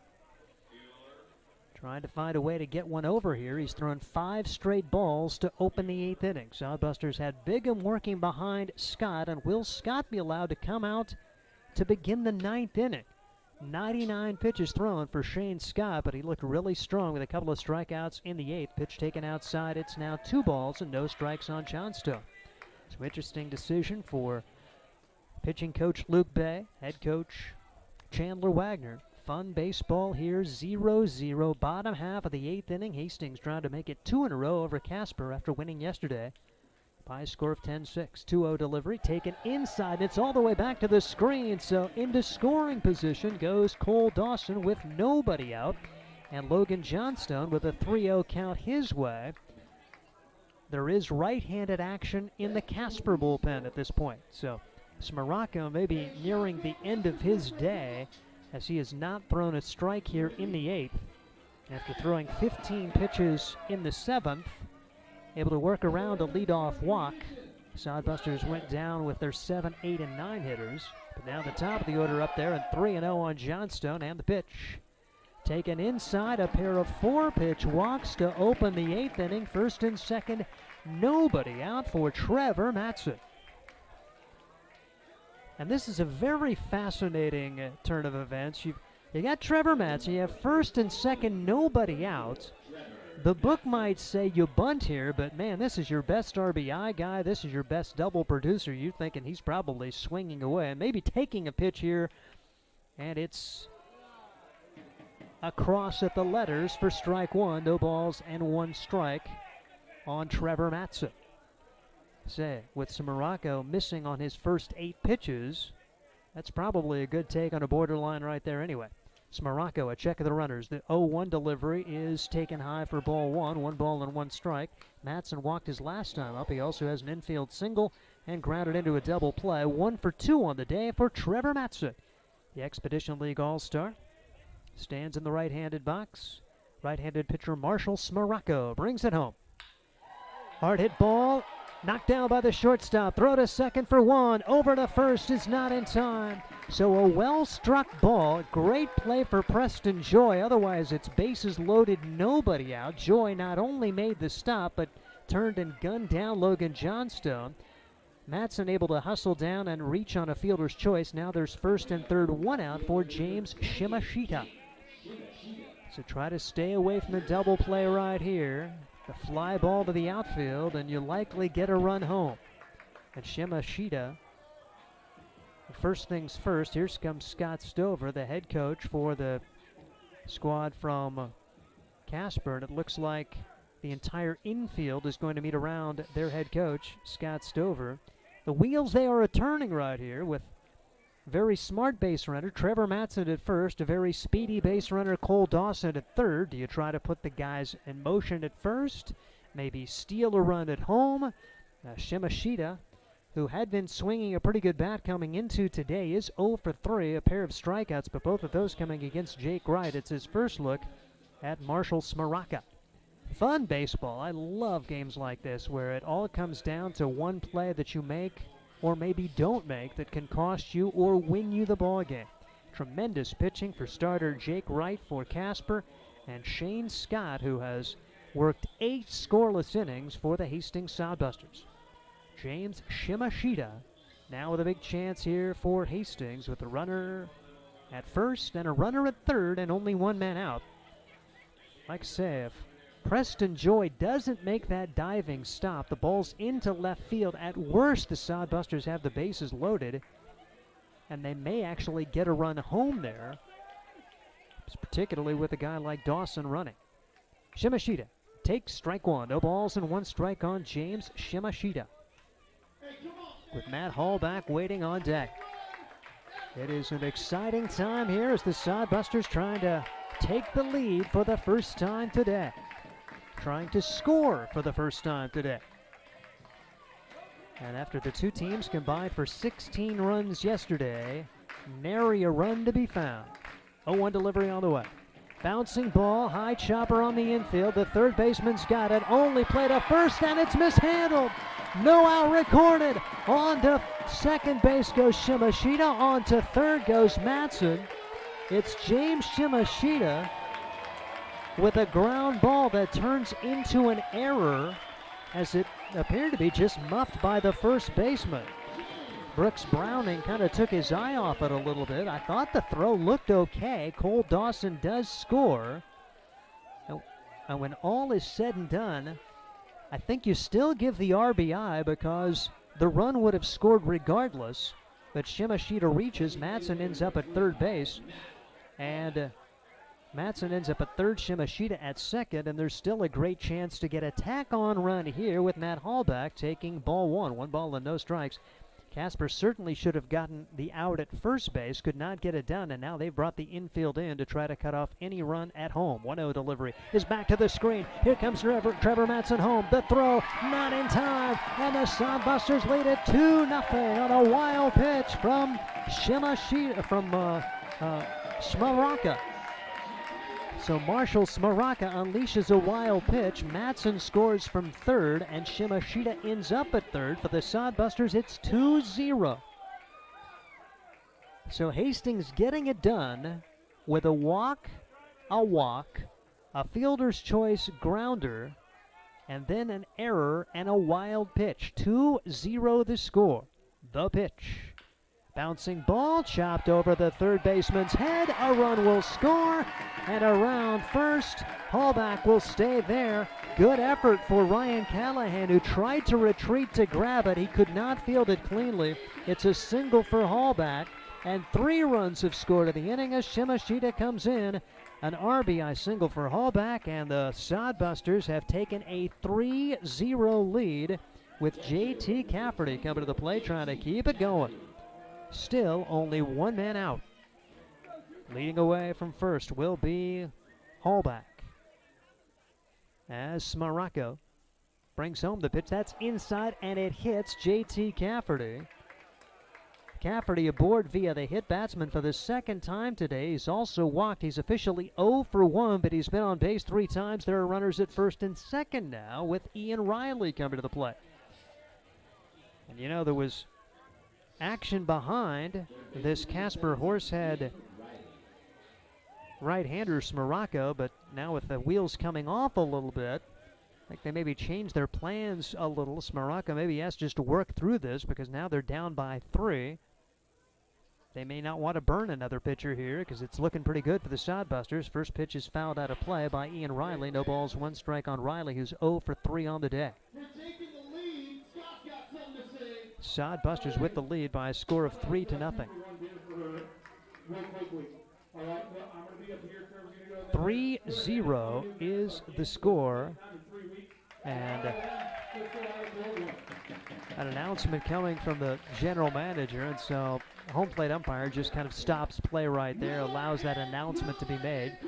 And there was a beer announcement made by Scott Galusha there, so rather than let the game continue, George Tyree said, okay, let's just let the announcement happen, and probably smart move there for the home plate umpire. 0-1 delivery. It's taken high for a ball. 1 ball and 1 strike on Ian Riley. Sodbusters with 3 runs home in the inning on only 1 hit. 1 huge error, 2 walks at a hit batsman as the wheels really coming off for Marshall Smaracco in his second inning of relief work after he put up a 0 in the 7th. The pitch. Big swing, no contact. 2 strikes on Ian Riley to go along with 1 ball, and Ian 0 for 3 on the day. Bottom of the order hasn't done much for this Sodbuster team. Okay, they haven't done anything. The bottom 3 were 0 for 9 coming into this inning. 1-2 pitch. Riley takes it high. It's now 2-2 on Riley. Sodbusters, of course, not much really happened before this inning, thanks in part to the pitching of Jake Wright, the starting pitcher, but Hastings getting their first 2 aboard via the walk. Fielder's choice grounder, an error, a single, wild pitch. Riley skies this one in the air to right field over in foul territory. Making the catch is Herder. Sodbusters will tag their runner at first, or their runner at second rather, and hustling on to third will be Hallback. So Riley at least advances the runner. It's a fly ball out to right field. Now there are runners at the corners with 2 men out for Jack Lombardi. Lombardi 0 for 3. He grounded into a double play his first time up, had a ground out to second base back in the 5th, then he struck out in the 7th. Sodbusters batting their 7th man of the inning. 3 have scored. They've been out hit 5-4, but they lead it 3-0 and find themselves 3 outs away from a series win. Pitch is taken low for ball 1. 1 ball and no strikes on Lombardi. As the Sodbusters getting a couple of walks to begin this frame to set the foundation. And then Matson with the fielder's choice grounder.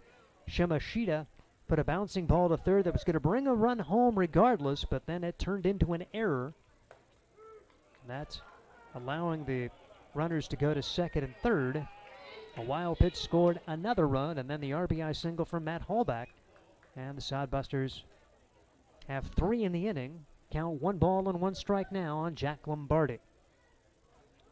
As Morocco brings the pitch home, and that's right there for strike 2. He saw Morocco last inning and had a tough time getting a read on his pitches, struck out looking, and he's down on the count here 1-2, trying to deliver another run for the Sodbusters, who have a 3-0 lead. It'll be interesting to see what they elect to do in the ninth after Shane Scott worked 8 shutout innings, throwing 99 pitches. 1-2 delivery, swing and a miss. The Sodbusters go down, but they score 3 times on just 1 hit. There was 1 error and 2 men left, and we head to inning number 9. Sodbusters try to win it. It is 3-0, and we bring you this from the Adams County Visitors Bureau. Hey, you. Your ad here. It's Josh Salmon of Salmon Says Media.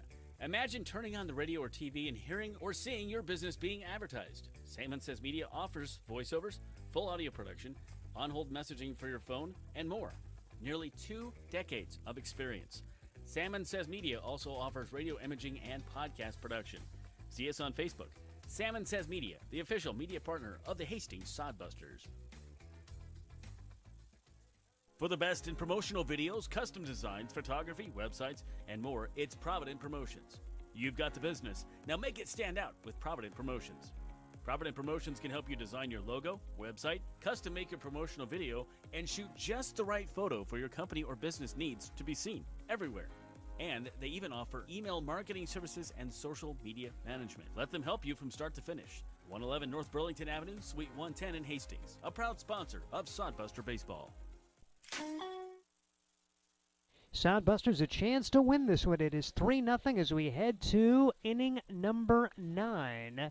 And the Sodbusters a chance to lock this down, and they will bring in Jake Bigham to try to get the final 3 outs and make Shane Scott a winner for the first time this year. For Jake Bigham, he's making his 12th appearance. In 18 innings, he's allowed 12 runs on 15 hits. He has struck out 11, walked 9. He does have a 3-3 record with 1 save. So Jake didn't join the team right away this summer, but he has been in the mix in a lot of decisions for this Hastings Sodbuster team, and he will have an opportunity to nail this one down for Shane Scott, who pitched a whale of a game. It is a save situation for Bigham as he takes to the top of the hill, and he will be facing the 3, 4, and 5 hitters for the Casper Horse Heads, who wonder what might have been after a great start from Jake Wright, who's going to be playing in the Expedition League All-Star game. He had a tremendous outing, going 6 scoreless innings, but Shane Scott did him 2 innings better, throwing 99 pitches, striking out 5, allowing 5 hits. The Sodbusters on the verge of winning this one, and if Bigham can retire 3 in a row, and his first pitch is over for strike 1. No balls, 1 strike to Ryan Callahan. Callahan 0 for 2 on the day. He grounded out his last time up. Matter of fact, a 4-6-3 double play with runners at first and third and 1 out. Sodbusters had some great defense as they had a couple of double plays with runners at the corners and only 1 man out to keep it scoreless. And then the offense got it going a little bit. Only had 1 hit, but put the ball in play after getting a couple of walks, and they make Casper pay for some wildness in that 8th inning, and now have a 3-0 lead. As the count now 1-1 on Callahan. And the pitch is sliced down the left field line and foul. It's 1-2 on Callahan. Callahan, one of the All-Stars, as he is going to be playing on the home field in Casper. 3-0 Hastings. 3 runs, 4 hits, no errors, and really great defense today for Hastings, particularly on that infield. A lot of ground balls dialed up by Shane Scott, and the Sodbusters played them really well. Lombardi in particular, he had most of the chances over at second base. 1-2 the counts on Ryan Callahan. And the pitch. Hit in the air, center field. Logan Johnstone back a few steps. He's camped underneath it, makes the catch for the first out here in inning number 9. So Ryan Callahan, the first out of the 9th, and that will bring up Preston Joy. Joy with one of the 5 hits on the day for the Casper Horse Heads. He is 1 for 3. Had a single back in the second. That was really the best scoring chance they had when Joy and Dunn both singled. They had first and third, nobody out, but a pop-up to the third baseman and a 4-6-3 double play. ended that threat. Shane Scott just kept putting up zeros with good defense behind him. Bigham's pitch taken high for a ball. 1 ball and no strikes on Preston Joy. Casper needs a couple of base runners here to make it interesting in the ninth. The Sodbusters trying to get another solid late inning relief performance after Jacob Shaw pitched 1 2/3 innings of hitless relief yesterday in the Sodbusters' 10-6 victory. Pitch misses for ball 2, 2 balls and no strikes, and he set him down 1-2-3 in the ninth, and you love that. There's nothing quite like having the lead and just mowing him down in the ninth inning, leaving no doubt. 2-0 delivery. Pitch is taken for a strike, 2 balls and 1 strike. My wife's a Cubs fan, and every time the Cubs have the lead in the ninth inning, she's just on the edge of her seat. Because there's seldom a 1-2-3 inning, it doesn't seem like when the Cubs are playing. Although Kimbrel's had a really good year this year, but in their history, she's gotten a lot of gray hairs watching Cubs relievers in the ninth. So 1-2-3 in the ninth is a lot of fun. 3-1 the count now here on Preston Joy, who is 1 for 3 on the day, trying to become the first base runner. Bigham trying to come back and get him. And the delivery right across for a strike. 3-2 now on Preston Joy with Hank Dunn waiting on deck. 3 runs, 4 hits for the Hastings Sodbusters. No runs, 5 hits for the Casper Horse Heads. Game 2 of this 3-game series. They'll do it again tomorrow night, 6:35 here at Duncan Field. Here comes the 3-2 pitch. Good job of just getting a piece of it for Preston Joy. Had to go down and scoop that one off his ankles to get it back to the screen. He'll get another chance here against Jake Bigham. Bigham for the Hastings Sodbusters. Right-handed pitcher out of southeastern Oklahoma. A graduate. 3-2 delivery. And hit high in the air down the left field line in foul territory, and no chance for either Shimashita or Ian Riley to get there. Riley in particular made a headlong dive running full away from home plate, and so Bigham will have to wait a little bit right here for his fielders to return to their positions. And pretty good at bat going here for Preston Joy. He'll be seeing the 8th pitch of this at bat for Jake Bigham. Ryan Callahan flew out on a 1-2 pitch to begin the inning. Casper Horse Heads under Scott Stover, TJ Middlestat, and Kyle Pearson trying to find a way to get 3 here in the ninth to get it tied. 3-2 pitch from Bigham. It's in the dirt, and Casper has a base runner. They need another to make it really interesting. They'll try to get that done with center fielder Hank Dunn. 3-0 the score. Not only getting one, but getting multiple runs gives you a little more comfort in this ninth. Sodbusters getting a couple of walks to open the inning. Fielder's choice grounder. An error allowing a run to score, and then a wild pitch scored another run. And Matt Hallback with an RBI single. The Sodbusters have a 3-0 lead here in inning number 9. So it's Hank Dunn up there now. He is 1 for 2, a single, a walk, and a flyout. Takes high for ball 1, and for Bigham, just find a way to throw strikes. Make this Casper team earn it. Shane Scott, he's probably resting on the edge of his seat there, trying to urge Jake Bigham on. Scott looking for his first victory of the season for the Hastings Sodbusters. 1-0 delivery is right across for a strike. 1-1 the count.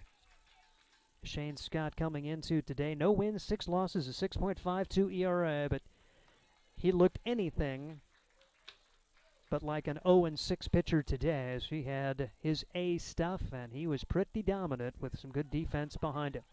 1-1 delivery on the way. Swing and a miss. 1-2 now on Hank Dunn. As the Sodbuster fans get into this one, 1 out, 1 on here in the ninth. You don't want to see a second runner on there, because then you open up the possibility, an unlikely possibility here at Duncan Field for a game-tying 3-run home run, but there is that possibility at least. So want to get this guy, just get the next 2 and make it a little anticlimactic. 1-2 pitch. Swing and a miss. Dunn goes down on strikes. First K for Jake Bigham since coming on in relief. And now the Sodbusters are an out away from victory. Hastings on top 3-0 as we see Brandon Herder step to the plate. Herder has an infield single. He has also popped up and struck out. Had a good day yesterday. Went 2 for 3 with a double and a run scored. Casper had a 4-0 lead and led it 6-4, but couldn't make it stick as the Sodbusters rallied to win it 10-6. Pregame out of the stretch. The pitch. Took something off of that one, and it was fouled away at the plate by Herder. No balls and 1 strike on the right fielder, who made a great play to keep at a scoreless tie earlier in this game. And a big fly out to right field. Hastings Sodbusters J.T. Cafferty was robbed of an RBI single at least. 0-1 delivery on the way. Runner goes, pitch taken high, and no throw as the Sodbusters had nobody holding Preston Joy on. He will take second. The count goes to 1 ball and 1 strike because at this point in the ball game, you want Trevor Matson playing back. Any hard-hit ball down the line, you'd rather just grab it and step on the bag. That runner at second means nothing. 1-1 delivery. Right across for strike 2, and now the Sodbusters are a strike away from a series win over the Casper Horse Heads. Jake Pregame, working out of the stretch, takes a look in at catcher J.T. Cafferty. He gets the sign from Luke Bay over the dugout, then flashes it out to Jake Pregame. Pregame, a look in, a check of the runner at second. The pitch, line drive, left field, but foul. And the count will remain 1 ball and 2 strikes on Brandon Herder. Will do it again to the right fielder for the Casper Horse Heads. Jake Pregame tried to cap this victory. Hastings winning yesterday 10-6. These same 2 teams will meet tomorrow, and after a 4-game skid here on the home turf, really nice to see the last 2 games. Can they finish it off? Jake Pregame working out of the stretch. Comes set. 1-2 delivery. Foul ball. Just getting a piece was Brandon Herder, and he will try it again. The product of Solano Community College out of Napa, California. Keeping it going for 1 more pitch at least. Runner at second base is Preston Joy, who earned a 1-out walk. There are 2 outs now. 1 and 2 the count. Jake Pregame brings it home. Called strike 3. Brandon Herder is down on strikes. Jake Pregame back-to-back strikeouts, and the Hastings Sodbusters have made it 2 in a row over the Casper Horse Heads as they defeat Casper in a tremendous pitching performance, downing this Horsehead squad by a count of 3-0. We will be back and have more of our post-game when we come back. This is Sodbuster Baseball.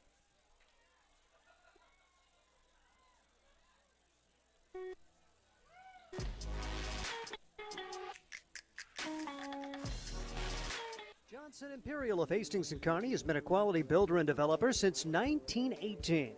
They have your office and retail space solution. Over 300,000 square feet of premier space. On-site management and maintenance. Great locations and abundant pricing. Spaces designed and built to suit. And flexible leasing options available. Johnson Imperial also features general contracting services. Check out all they have to offer. JohnsonImperial.com. Johnson Imperial in Hastings and Kearney. That's JohnsonImperial.com. Nebraska Land Distributing is a proud sponsor of the Hastings Sodbusters. When you come to the ballpark, get a refreshing Coors Light, courtesy of Nebraska Land Distributing. Nebraska Land Distributing also features Leinenkugels, the ultimate summer drink, cold and refreshing, and sold at Duncan Field. Another Nebraska Land Distributing option when you come to the ballpark is light beer from Miller. Everything you've always wanted in a beer and less. Nebraska Land Distributing, proud sponsor of the Beer Batter at all Hastings Sodbuster home games.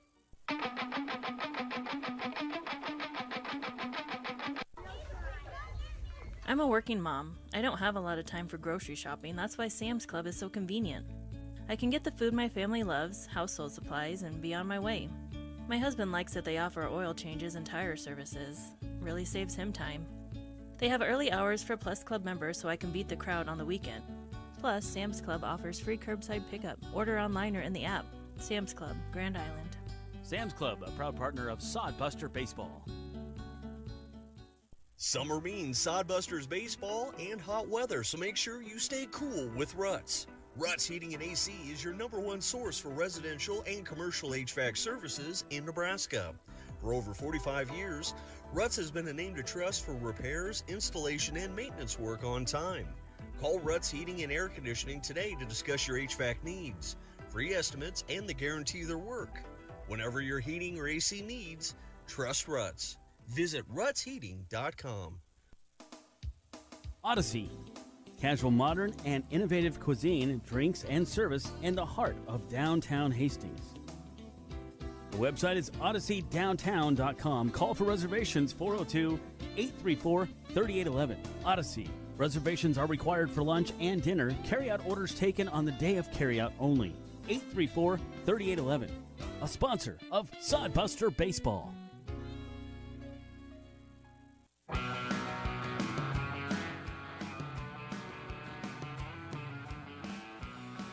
Hastings Sodbusters come out victorious today as they win it by a score of 3-0. Chandler Wagner already up. Don't need a really big, long conversation when you have a game like that, as you just say good job and move on, and we'll let you catch your breath. Now, you're a young guy. You got your breath already? Or you are, man.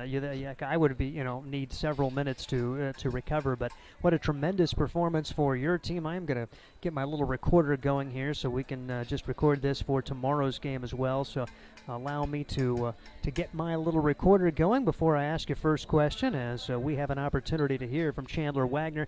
After today's game, Sodbusters win this one by a score of 3-0. Let's start pitching. Shane Scott, what do you think? That was awesome. Just kind of what I talked about after the game was that's how you compete on the mound. He got himself in some tough situations, and he found a way to get out of it. I think we had 3 or 4 double plays behind him, and he trusted his defense and pounded the zone all game. And you mentioned getting the ground balls, and you guys having to turn a couple of tough double plays. 4-6-3. Jack Lombardi, particularly at second base, seemed to have a whale of a game. Yeah, it was awesome. I don't know. I like all our middle guys right now that we've been moving around, have a good feel for the game, good baseball IQ, and their internal clock has been great. So those 3 things are just, kind of helped us today, obviously, on those ground balls to help get us out of some innings. And to get Cole Dawson to make the turn, particularly on that first one, 1st and 3rd, 1 out, when they had 1st and 3rd, nobody out in the second inning.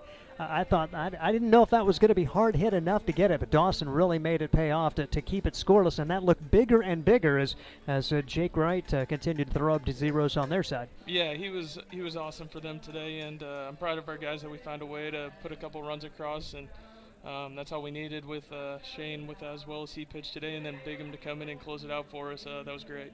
And you mentioned, of course, Wright, he goes through 6 scoreless innings.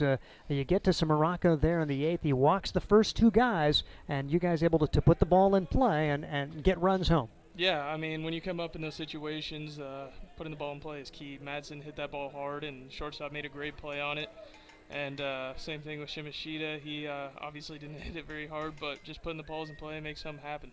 And then you get the RBI single. Matt Hallback was able to ground one over the drawn-in infield, because every insurance run looks big, makes it a little easier when you bring in a pitcher there in the 9th. Yeah, that was huge for us. I think we needed to get to 3 to win that, and we didn't end up needing the other 2, but yeah, I think just getting those insurance runs, and you never know what's going to happen in the 9th inning, so to get those runs in was huge for us. Scott working the first 8. And here's a guy, I mean, stats just don't tell the story. A very good competitor, 0-6 coming into today. And just see him pick up his first win after a game like that, pretty nice. Yeah, it is. I'm happy for him, and I don't know, he's just competed for us all summer long, and finally paid off for him. And it isn't amazing, you make the comeback last night, you win today. The guys can kind of see now the end with that 3-day break. You'd love to come out and make it 3 in a row if you can find a way to put together a good game on Sunday. Yeah, I mean, I like Scully on the mound for us tomorrow. I think he can give us a similar start that Leif and Shane did. So if he can do that, I think we'll have a good chance, and hopefully get the bat started early tomorrow. How much more, fun is it these last 2 days just to see the emotion of the guys, great crowd, and to come out and pick up a win on the home field, and now the guys are out there signing autographs. It's got to be fun as a summer league player where you kind of feel like all-stars when all the kids coming up to you and getting autographs. Yeah, definitely. The fan base has been great here, and the atmosphere the last couple nights has been unreal. So it's been great for our guys, and I'm happy they get to enjoy that, especially after a couple wins. Chandler Wagner, head coach for the Hastings Sodbusters, as they win this one by a score of 3-0. We'll give you the final numbers when we come back. This is Sodbuster Baseball.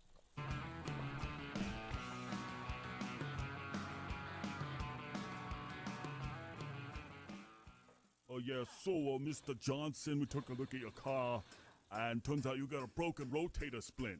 You want us to fix it or what? When your car needs repaired, don't take it to that guy. Take it to Eldon's Automotive Repair. Old school service with new school technology. 701 East South Street in Hastings. So anytime your doohickey, thingamajig, or whatchamacallit breaks off, take it to Eldon's Automotive Repair. Eldon'sAutomotiveRepair.com. Remember, don't go to that other guy. Come on, I ain't got all day. Busy, you know. A reminder from the Nebraska Lottery. Nebraska Pick 5 has draws. 7 days a week.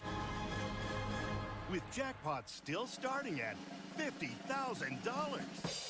So play Nebraska Pick 5 today. Or you might miss your chance to win big.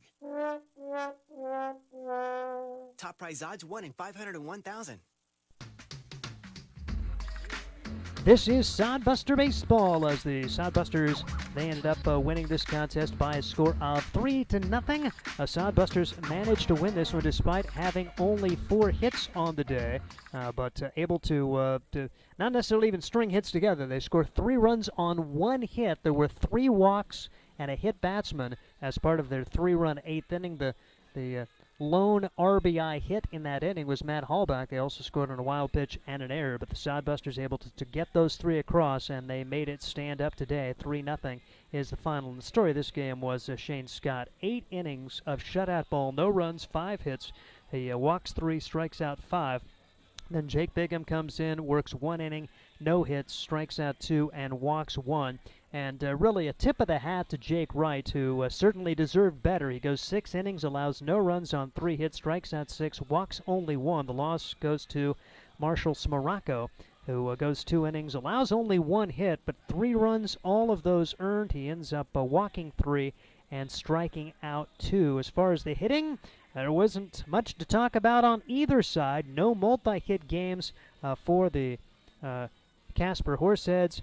Fort Hastings, Cole Dawson 2 for 3, a run scored. 1 for 3 for Trevor Matson with a run scored. James Shimashita scored a run, and Matt Hallback went 1 for 3 with an RBI.